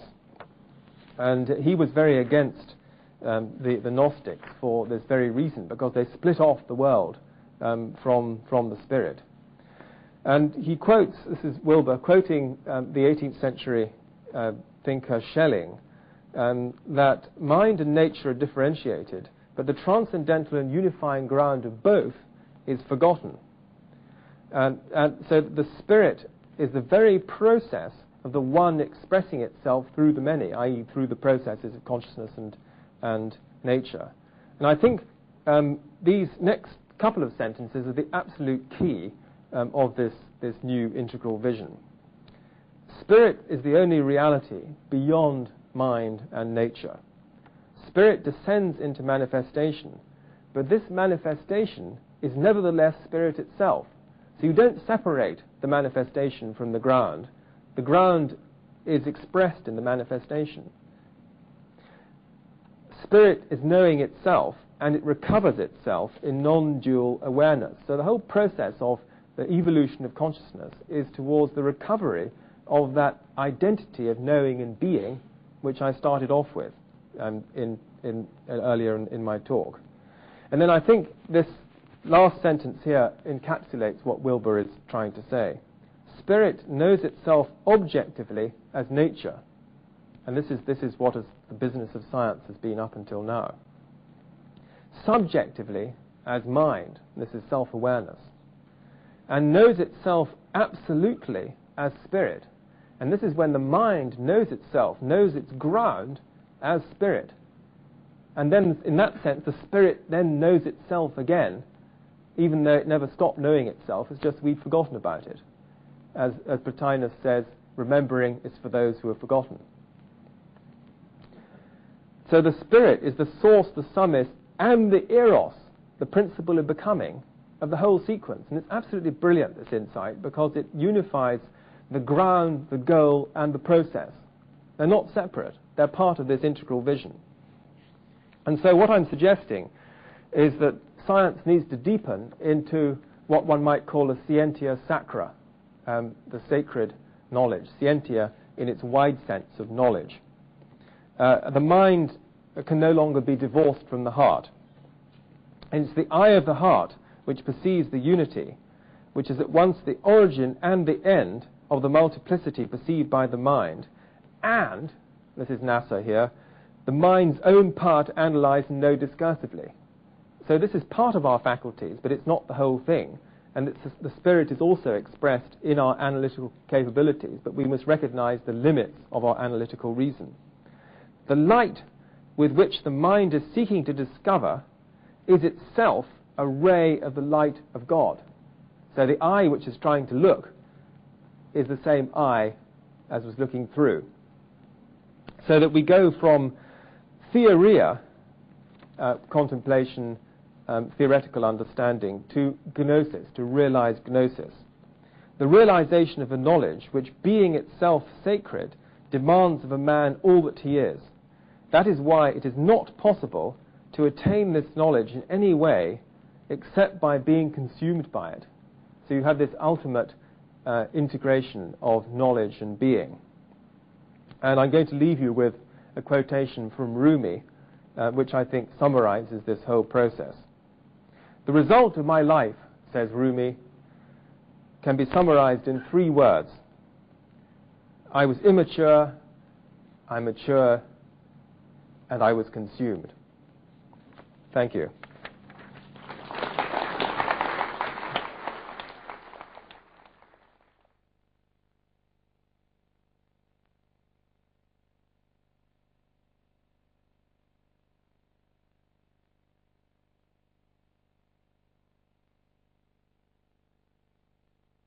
So Ursula, thank you very much for coming along, despite your cold and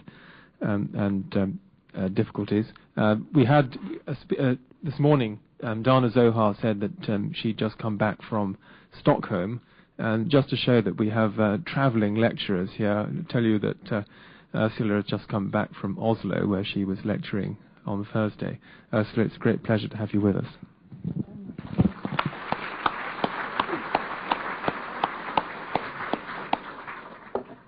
Thank you for that kind introduction. I shall not lecture on religion and gender, on which I lectured in Oslo for 2 or 3 days, but I will lecture on science, spirituality, and mysticism, some postmodern explorations.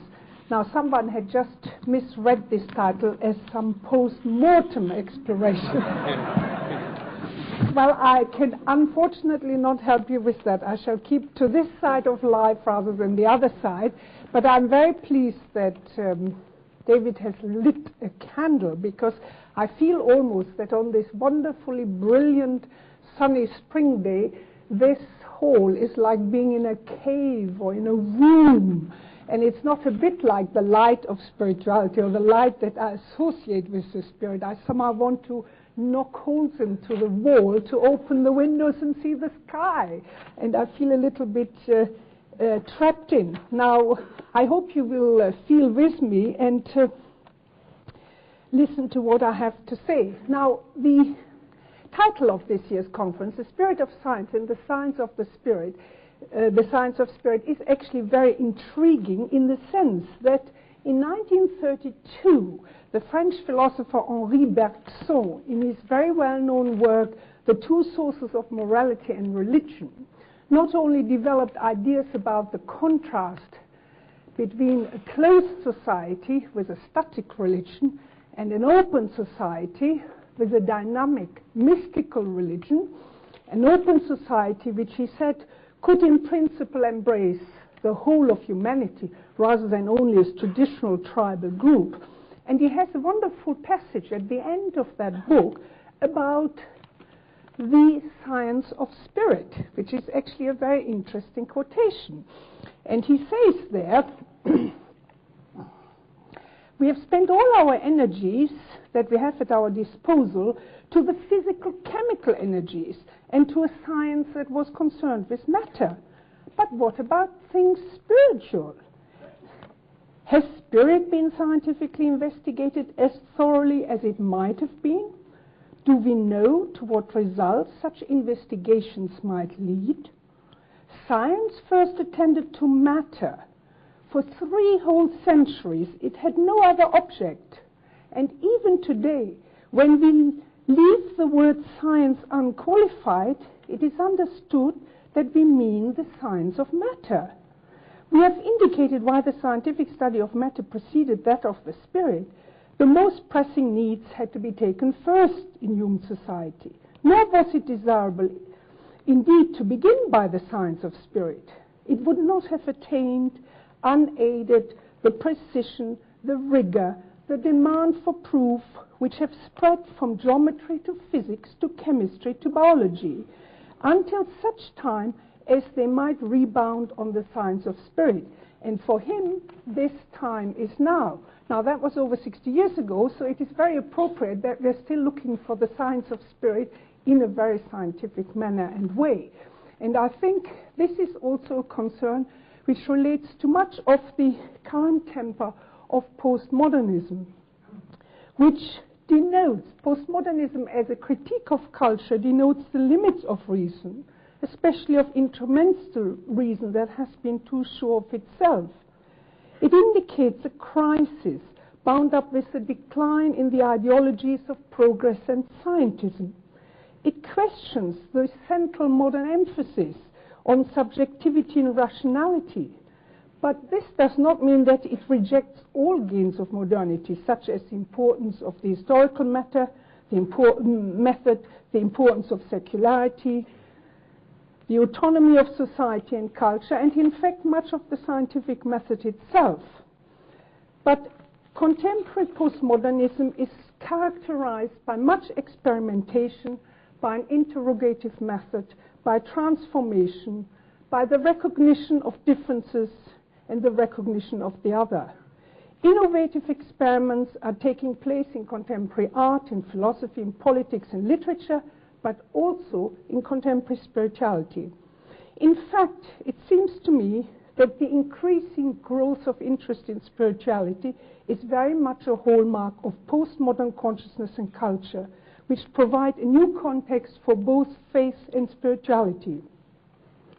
The kind of experimentation which is currently going on in spirituality within and across religious traditions, inside religious communities and outside religion altogether, is only possible, I think, in what Bergson had called an open society, an open secular society in search for meaning and integration, for greater coherence and a new identity.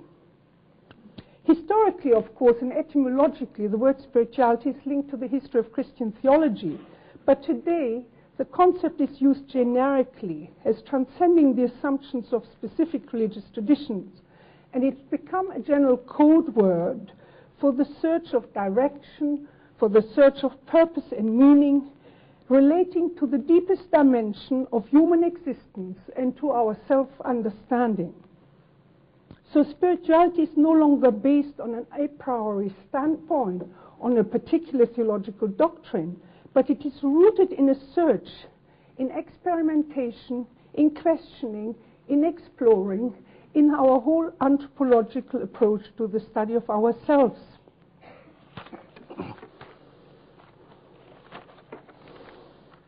Many, of course, feel uneasy with the reference to the word spirituality or the spiritual because they interpret it in a dualistic way, where the spiritual is conceived in contrast to the material, to the physical, the body and the world. Yet the concept of the spiritual is not always shunned. Sometimes it is even preferred to the concept of religion because it is less linked to religious institutions and thus more diffuse.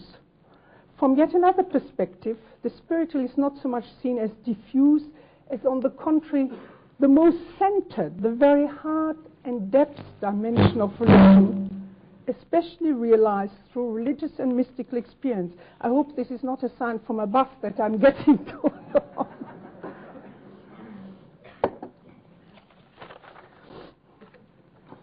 Of all historical cultures, that of modernity, of our present age, is perhaps the most one-dimensional and the least open to transcendence.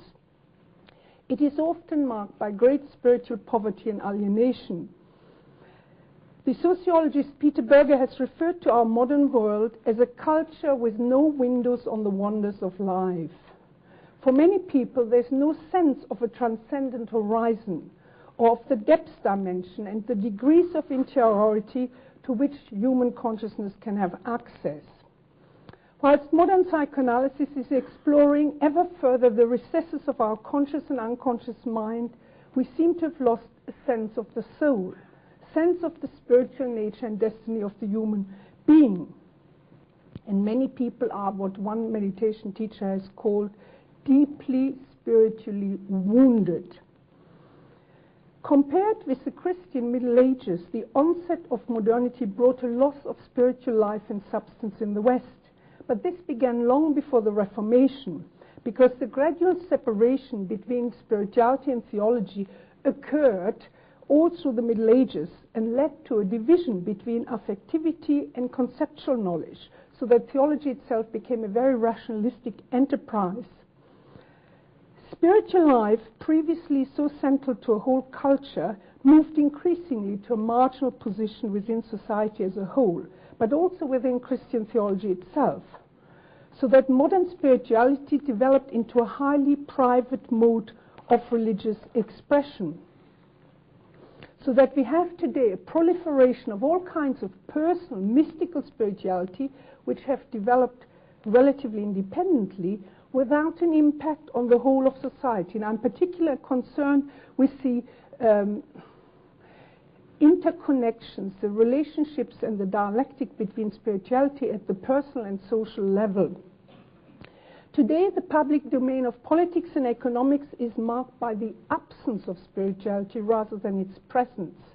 But in strong contrast to this absence, there are also many signs of a hunger and thirst for the things of the spirit, often expressed in very different and contrary ways. Today, our approach to human beings is primarily pragmatic, but such an approach denies the need for self-transcendence, for deeper, more reflective and contemplative awareness, for the discovery of a spiritual dimension which a perspective of faith sees as integral to all human beings. How far our whole cultural ethos and our education, how far are they able to make us into true human beings? How far are we not underhumanized or dehumanized in modern society, rather than encouraged to develop our human potential to the fullest? And this is a question which the French scientist and mystic Pierre Teilhard de Chardin often asked with great poignancy. In an earlier age, when Christian religious ideals still informed the entire culture of the West, the human being was primarily understood in relation to the divine, to God. Our modern naturalistic scientific approach tends to relate the human being primarily to the animal and life worlds of the biosphere. These different approaches to the world of our natural environment, to the depth dimension within ourselves, to the fullness of the spirit, to the life of God, need to be combined and linked with each other in a way that is new and culturally transformative and creative. In other words, how can we develop a wholesome, truly world-affirming and culture-transforming spirituality? Perhaps it is this very question and the problems raised by modernity and the new possibilities of opening up with new postmodern perspectives that will also provide us with the opportunities for developing a truly holistic and transformative spirituality.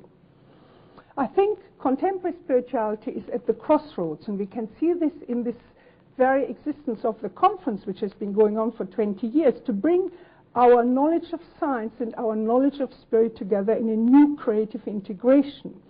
Today we have the knowledge and presence of Eastern religions in the West. We have the rise of new religious movements. We have the development of atheistic and agnostic humanism. And all of these have contributed to the questioning of traditional spiritualities in their specifically traditional religious contexts. To achieve a new religious breakthrough, a genuine transformation of both consciousness and society, it is no longer enough to return to the past and revive ancient spiritual ideals and instructions. The increasing process of globalization affects also the interchange of spiritual ideals and makes us conscious that humanity possesses a religious and spiritual heritage whose riches are indispensable for the creation of a much-needed global religious consciousness.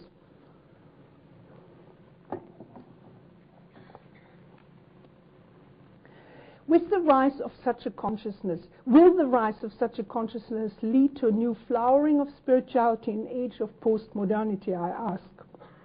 This is, of course, a question difficult to answer, but one can speculate about it. And I would argue that it will.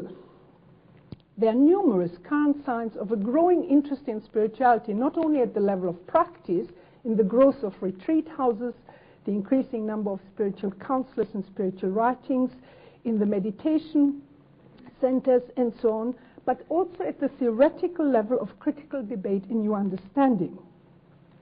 That the topic of spirituality attracts so much attention is part of the postmodern configuration, where the previous trust in certainty, rationality, and objectivity has broken down, and the modern dominance of rationalistic, mechanistic thought patterns governing a positivistic science and technology has come under heavy criticism. The frequently mentioned paradigm shifts, which are so characteristic of postmodern thinking, are also important in spirituality. For in contemporary society, as I've tried to indicate very briefly here, spirituality is reflected upon and practiced in quite new context. And it is interesting that it is a topic which is very important in the school curriculum, in the state schools, and I'll say something about this at the end. But it is also a topic that is now studied at many universities, at least in the United States, but to some extent also in Britain. Now, I think I very much like the reference to the 3 life-structuring images that we need to integrate our experiences to bring everything together into a much larger integral whole.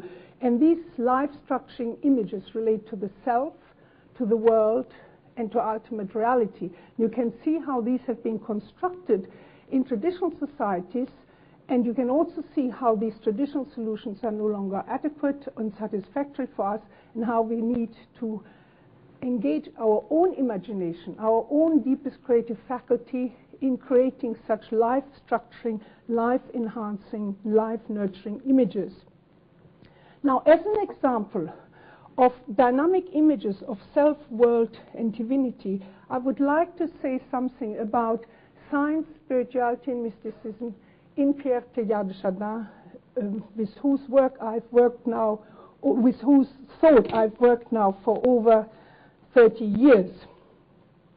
I begin with some quotations from his work, where he says, to take up science without at the same time to rethink one's worldview of religion is an impossible assignment, written in 1955. Given a certain development of science, certain representations of God and certain forms of worship are ruled out as not being homogeneous with the dimensions of the universe known to our experience. He speaks about the fire of a new faith, which brings together our faith in the human being and the human potential and our faith in science, transformed, not in a narrow, naturalistic and empiricist way. Science, spirituality and mysticism are so integrally interwoven in his large oeuvre that they're like a vision of an all-transforming fire. For Teilhard was truly consumed by the fire of knowledge, that is to say, his search and work in science, the fire of love, his love for others, his love for the world, his love for God, and the fire of a unifying wholeness and union which really comes across in his mysticism. Now, to give you an example of this vision of wholeness, I can perhaps do no better than read out a little story which was written by Jean Houston, and which some of you may know because she talked about this story at the 1980 Festival for Mind, Body and Spirit, and she also writes about it in greater length in the book which is up there on the bookstall. Now, she describes how as a young girl of 14 she used to go for walks with her dog in Central Park, and 13 years old she was. She was late for high school, and I would run. One day, I ran into an old man and knocked the wind out of him. I picked him up, and he said to me in a French-English accent, "Are you planning to run like that for the rest of your life?" And I said, "Yes, sir, it looks that way." And he said, "Well, bon voyage." A week later, I ran into him again in the same place, 83rd Street, Park Avenue. He said, "Ah, my friend the runner, and you have a fox terrier." I had one just like that in France. "Where are you going?" I said, "Well, sir, I'm taking my dog to Central Park." He said, "Well, I'll go with you, all right." He said, "I'll take my constitutional." So old Mr. Teyer, T-E-Y-E-R, for this was how she knew him, and this is how she writes about him. Old Mr. Teyer and I began to take these walks, and there was something, because he had no self-consciousness at all. He was falling in love every minute with everything. He would suddenly fall to his knees and see a caterpillar and say, "Oh, Jean, that caterpillar! What is this caterpillar becoming? Transforming, metamorphosis." He loved the word metamorphosis and transformation. "Jean, feel yourself to be the caterpillar of yourself. Feel the metamorphosis and what you are when you become a butterfly." Then suddenly he would look at the sky and say, "Jean, look at the clouds, God's calligraphy in the sky." Then he would say, "Jean, sniff the wind. Same wind sniffed by Jesus Christ, same wind sniffed by Jeanne d'Arc, by Caesar. Feel the tides of history flow through you." And then I would feel myself related to all time and history. He seemed to know a great deal about old bones and old stones. He addressed everything as thou, and he had full sensory feeling. It was like he had 200 senses working at the same time. People began to follow us around, not laughing at us, but with us. They were with us. He related everything to everything else. It became a vast, interwoven, interdependent, resonant tapestry. Somebody's red hat, a geological layer, the sun, the clouds, ourselves, our souls, and you began to see things as whole. He was totally resonant, totally diaphanous, no self-consciousness. Life just flooded through him. And I would go home and say to my mother, "Mother, I met my old man, and when I was with him, I leave my littleness behind." Because he looked at you as if you were God in hiding, and you had to rise to that occasion and become that. And I grew more in that year than I ever did in any other time in my life. That luminous, glorious year when we took those walks. Then one day, Doc and I were waiting, because we walked about once or twice a week for a year, and he didn't show up. Turned out he had died, but I didn't know that. Years later, I read a book without a cover, and that book was enormously familiar. The book is called The Phenomenon of Man, and its words were just too familiar. Its words were resonances, echoes from my past. And I say, too familiar, metamorphosis, noosphere. Ah, do you have a picture of the author, I asked. And they said, yes, there's a beautiful picture on the back, look. And they gave me the jacket, and of course it was my old man, Teilhard de Chardin, the great, great poet, philosopher, priest, paleontologist, one of the great evolutionary turning, seeding minds of the 20th century, totally diaphanous to experience, to life, with many senses, like a child. He was at that time, when I knew him, 74, and he kept the glory and wonder of childhood. That is the story of Jean Houston. Now, that brings you perhaps the man a little bit closer. The man whose work is so difficult to understand and study, not least because the translations are often so deficient, and at present they are also out of print. He created many new words, many new ideas, which some people find too abstruse and intellectual, and they think that he was much too theoretical a thinker. In my view, this is a misinterpretation for what the man stands for, because I see him primarily as a passionate, dynamic, and organic thinker, a man with a depth and intensity of feeling that are rare, not a detached, cool, rational thinker who constructed an abstract system of thought in his study. On the contrary, he developed his ideas in the living contact with the world, especially with the earth. As an eminent scientist whose professional career was pursued in the fields of geology and paleontology, and who was close to biology, he was in constant contact with the world of rocks and stones, fossils and bones, plants and animals, but he was also in touch with many different places and peoples and their friendship, and it was all of these together which provided him with the concrete, tangible, what he called the stuff of the universe. The foundations of Teilhard's scientific interest were laid by his father, whereas his tendency to religious and mystical experience were much nurtured by his deeply devout Roman Catholic mother. His mother interested him first in the Christian mystics.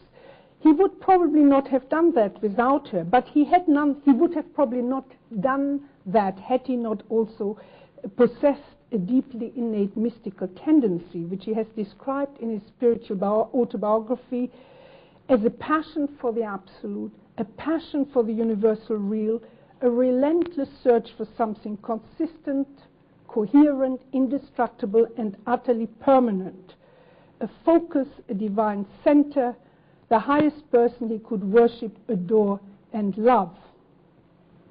There are many passages in his writings which express this ceaseless spiritual and mystical quest, his deepest inner call to seek this one and only goal.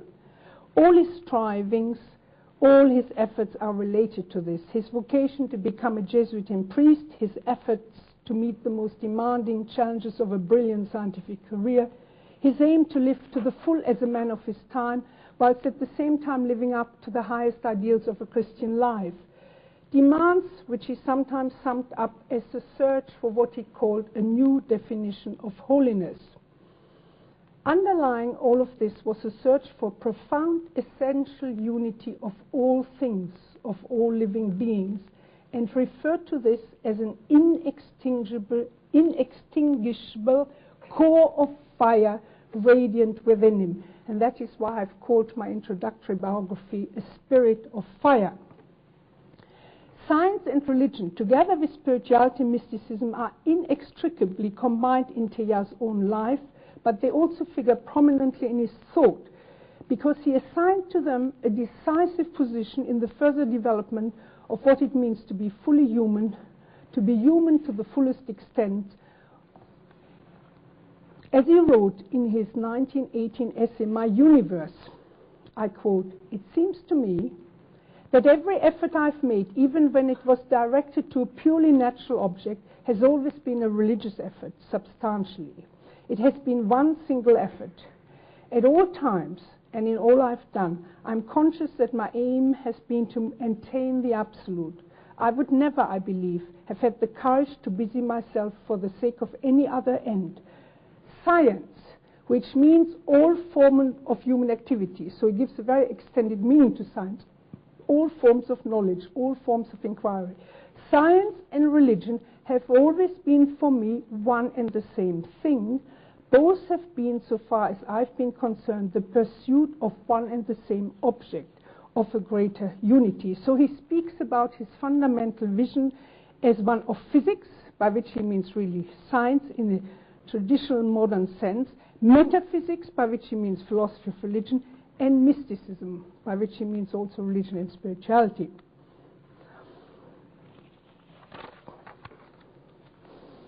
His approach to an understanding of the universe, of an ordered cosmos, was larger and more comprehensive than simply that of traditional science. However much science has achieved, for Teilhard analysis alone was not enough, if it was not also related to synthesis. He criticized science as being often too reductionist, too positivistic, too constricted by little questions without asking bigger ones about direction and meaning, about philosophical and ethical concerns which relate to our responsibilities of being human. It is this personal blending of science, mysticism, and poetry which some scientists find hard to accept, and for which he has been severely criticized by people like Medava, for example. Whereas theologians cannot easily cope with the cosmic and global dimensions of his thought and his unusual, highly innovative way in extending horizons and boundaries, thus not only calling into question but even subverting the traditional understanding of central Christian themes. Teilhard's universe is not simply an object of scientific inquiry. It is a reality he passionately loved and embraced as something alive, throbbing and pulsating with energy and growth. In fact, in this new book that David has just pointed to, which is really the text of the Bumpton lectures I gave in Oxford last year, I have a section on various themes of ecological spirituality and ecological thinking in Teilhard's writings. Very early on, Teilhard spoke about Mother Earth, the terra mater, who's our matrix and ground, the earth's womb from which we grow and in which we have lasting roots. An earth whose immensity, richness, and diversity of life he approached with deep reverence and a lifelong sense of wonder. At the human level, Teilhard's world is marked by experiences of suffering and joy, by warmth and love, by celebration and ecstasy. One has to be attuned to the tonality of his feeling, to the metaphors of fire and music he so often uses in his writings, speaking about a note, a melody, a sound, a rhythm that beats for him at the heart of the universe, or the spark of fire, the glow, the leaping up of flame, the fuel of fire, the blaze that sets alight and consumes. These attitudes are summed up in a passage of his spiritual autobiography from 1950, where he writes, "Throughout my life, by means of my life, the world has little by little caught fire in my sight, until a flame all around me, it has become almost luminous from within. Such has been my experience in contact with the earth, the diaphany of the divine at the heart of the universe on fire. For him this is Christ, the heart, a fire capable of penetrating everywhere, gradually spreading everywhere." Now, I could say a great deal about that, but this would be much too long. It is very interesting that this very strong experiential and mystical vision of the fire is for him connected to the fire of the trenches of the First World War. He uses images of fire from the Bible. He speaks about the burning bush. He speaks about fire, the chariot of fire. but he also speaks about his experiences of the First World War, which was for him a very deep, formative experience in clarifying his vision. And strange as it may sound, in the midst of death and war and bloodshed, he affirmed with an extraordinary strength the power of life. And he always had this trust in life, and he always encouraged his friends to choose life, because it was his deep-felt conviction that life is never mistaken, either about its road or its destination. It was during the First World War his daily closeness in working with people of different races and cultures. There were many soldiers from the French Empire, from North Africa, from Vietnam. There were even Chinese in the trenches fighting. And it was this contact with so many different parts of humanity which heightened Teilhard's sense of the organic unity of the human species. He was convinced that each of us is connected by all fibers of our being, material, organic, psychic, and mental, with everything else around us. The human being, like every other being, is essentially cosmic. But all human beings together are in the process of forming a new and higher unity than merely that of a collection of individuals. It was amidst the divisions of war that he first perceived this greater unity of the human masses, and began to think how our humanness is enhanced invisibly but powerfully in the sphere of thought and love, in what he later came to name as the noosphere, which occupies such a pivotal place in his subsequent thinking, and which is mistranslated as a sphere of thought only. It is also a very powerful sphere of love and human interaction.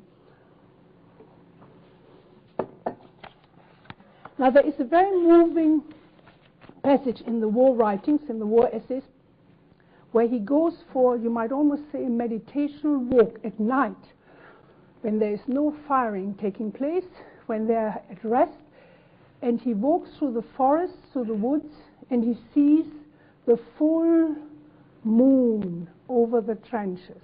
And he sees this moon, he describes this moon almost in a kind of prophetic vision, like we have this photograph of the moon taken from, of the earth taken from space, because he sees the moon as a metaphor for the unity of humanity. And he describes the power of this oneness.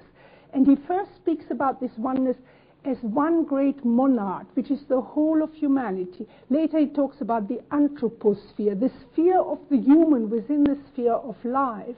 And later he calls it the noosphere. So you get a gradual evolution of his thought about the oneness of life and humanity.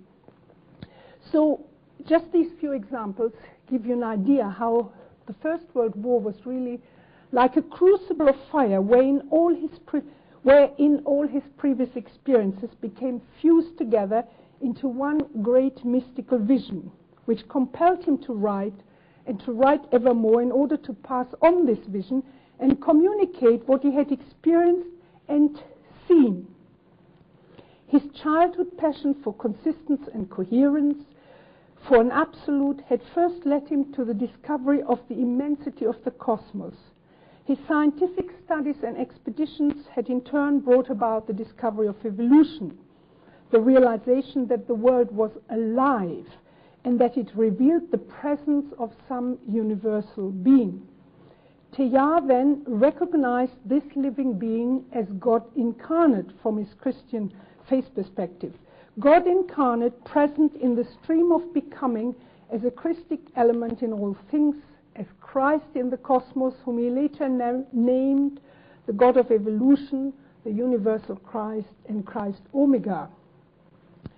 Seeing Christ in all things as the cosmic Christ, where the whole cosmos is involved in a tremendous process of evolution and all matter is energy, was a powerful vision for Teilhard, which he explained again and again, whether in the essays on the mystical milieu, the lyrical stories on Christ in the world of matter, or his post-war essays on the spiritual power of matter, or the math on the world, or later his spiritual classic, The Divine Milieu. Teilhard's particular vision of the world and of faith was born out of a synthesis of science and religion, but it was also fired by the powers of love, combining the love of the world with the love of God.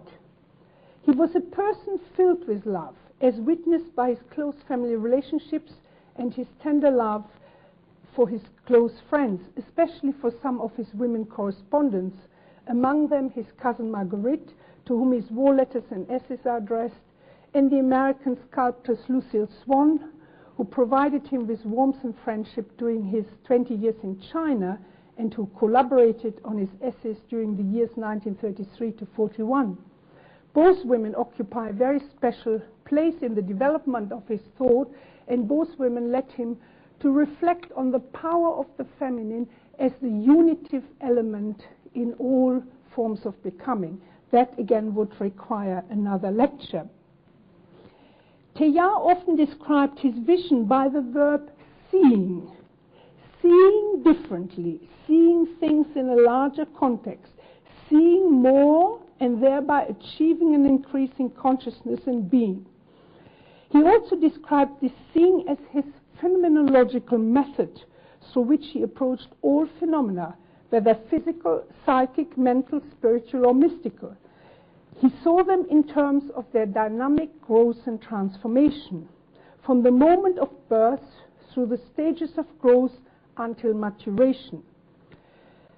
This process of growth could not occur without an increase in complexification, in unification, in confluence and convergence. The process of coming together, of bonding elements into larger, more complex wholes, which can be observed throughout evolution, is achieved through mutual attraction, through a unitive element, which he called love. Though strictly speaking, love in the fullest sense is an experience primarily related to the human level of evolution.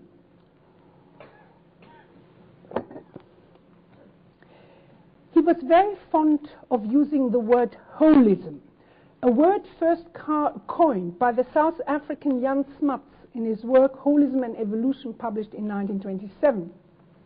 For Teilhard, like Smuts, approached all phenomena in a holistic perspective. He wanted a science which studied the whole human phenomenon in all its amplitude, a study not only carried on through the most refined analysis, but complemented by a larger synthesis.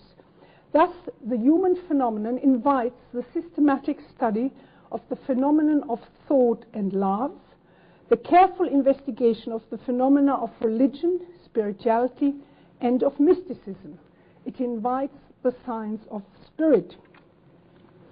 He considered the phenomenon of religion as absolutely central to human evolution, and the phenomenon of spirituality as the key element in religion. But at the center of spirituality, he perceived the phenomenon of mysticism, in which he distinguished different types. For him, the core of mysticism, the most important and most energizing type, was a mysticism centered on love, a mysticism of action and transformation, which radiated outward and helped to transform and build up the spirit of the world. It is therefore clear that in his thought, science, religion, and mysticism are closely intertwined, for he assigned central significance to new mysticism of action, to new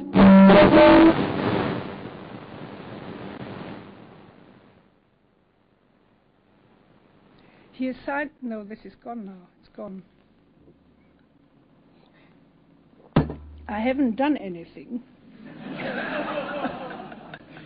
I'm not performing tricks of magic or anything.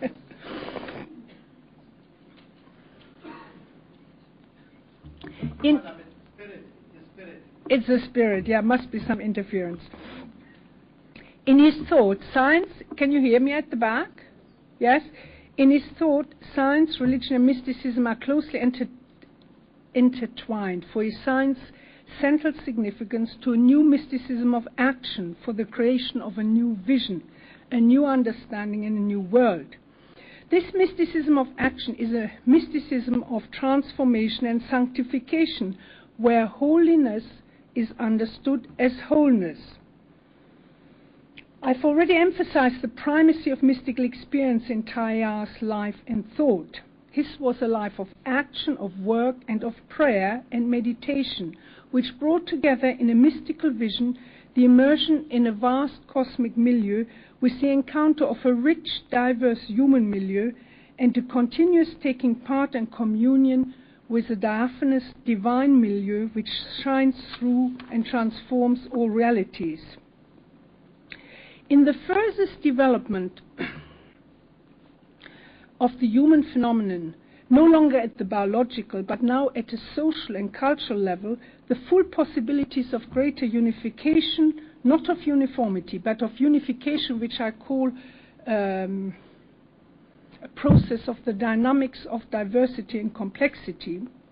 But this cannot be realized through outward pressures and coercion, but must be built up through the forces of love, through the forces of spirit. It is this process of what he calls amorization, which is most specific to the noosphere and to the powers of its transformative dynamic, and these are very central to his understanding of spirituality.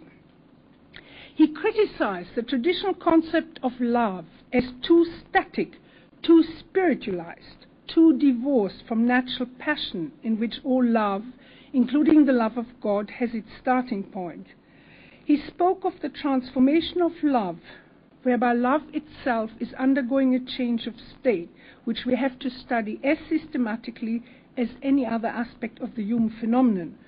For love not only makes possible and deepens us, but it is a fire both human and divine, which plays in all things, though in purest crystal, he writes.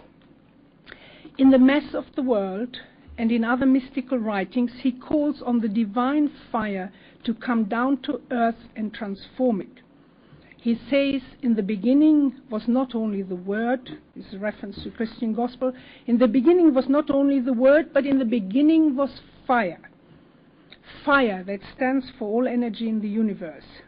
If we want to sustain and feed the zest for life and our efforts to create a better life for all, not simply just work for the survival of the human species, it is necessary, according to Teilhard, to develop a new, what he calls a new science of energetics, a science which studies as carefully the phenomenon of spirit and love as it studies the phenomena of physics and medicine. He has got very interesting passages about the zest for life, le goût de vivre, where he says, particularly after the Second World War, but also before, he says the greatest danger today is dropping out, to lose the taste for life, not to want to go on, not to want to be or know or realize more or be a more fully integrated being. And he says we have thousands of engineers, hundreds of thousands of engineers who calculate all the time our energy resources in terms of coal and oil and uranium and all the other resources.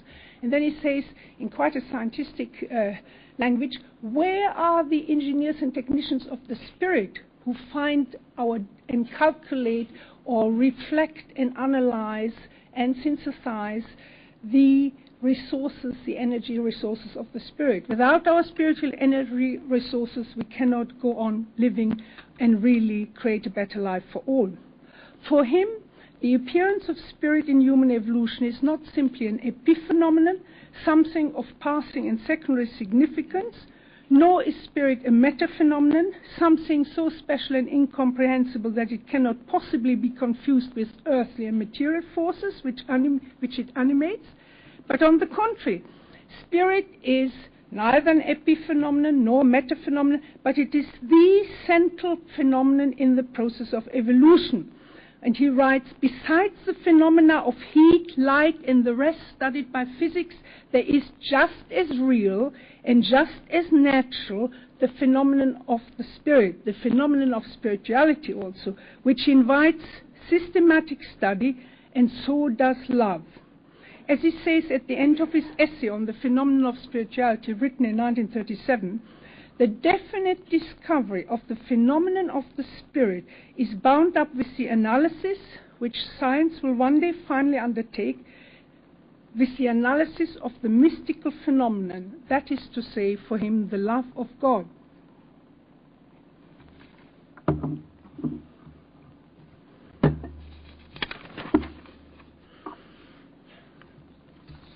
Now, I could say a great deal more about Teilhard's thought, but I hope I have given you something of the way he integrates science, spirituality, and mysticism. And for me, the question is always, and that is an educational question and a question of communication, how can we catch something of this fire? How can we learn from this vision?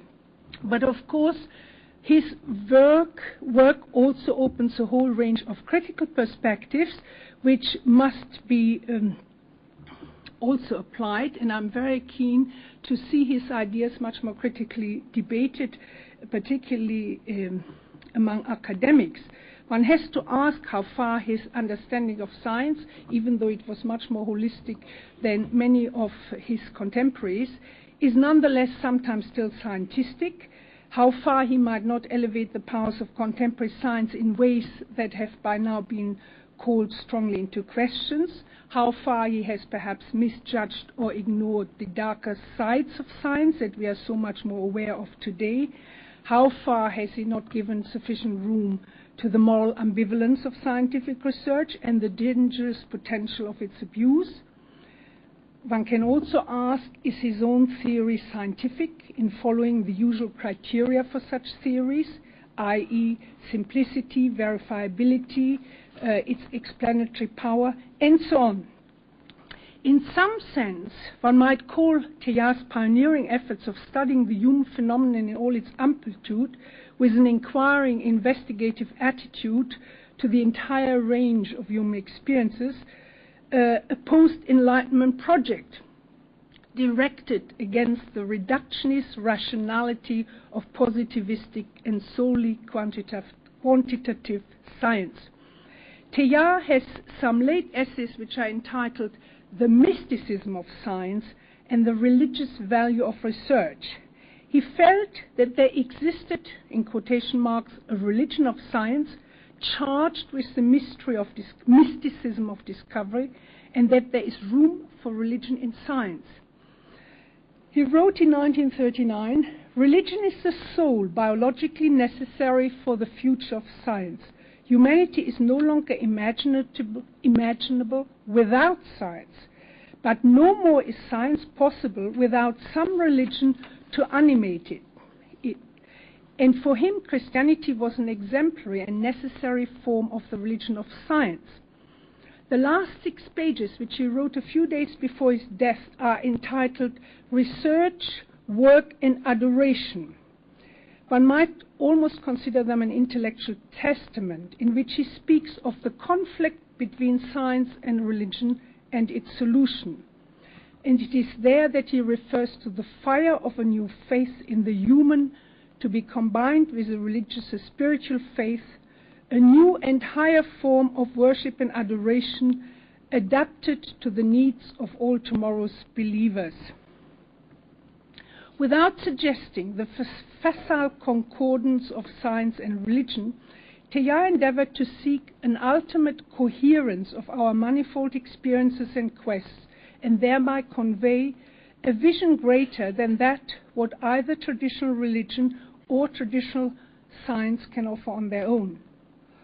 From this perspective, religion and mysticism are part of the human search for union and communion with a higher reality, via the process of the unification of the world, via the process of expanding our consciousness and our knowledge. All human efforts, whether scientific or religious, whether action or contemplation, must finally lead for him to worship, adoration, and ultimately greater unity and ecstasy in God.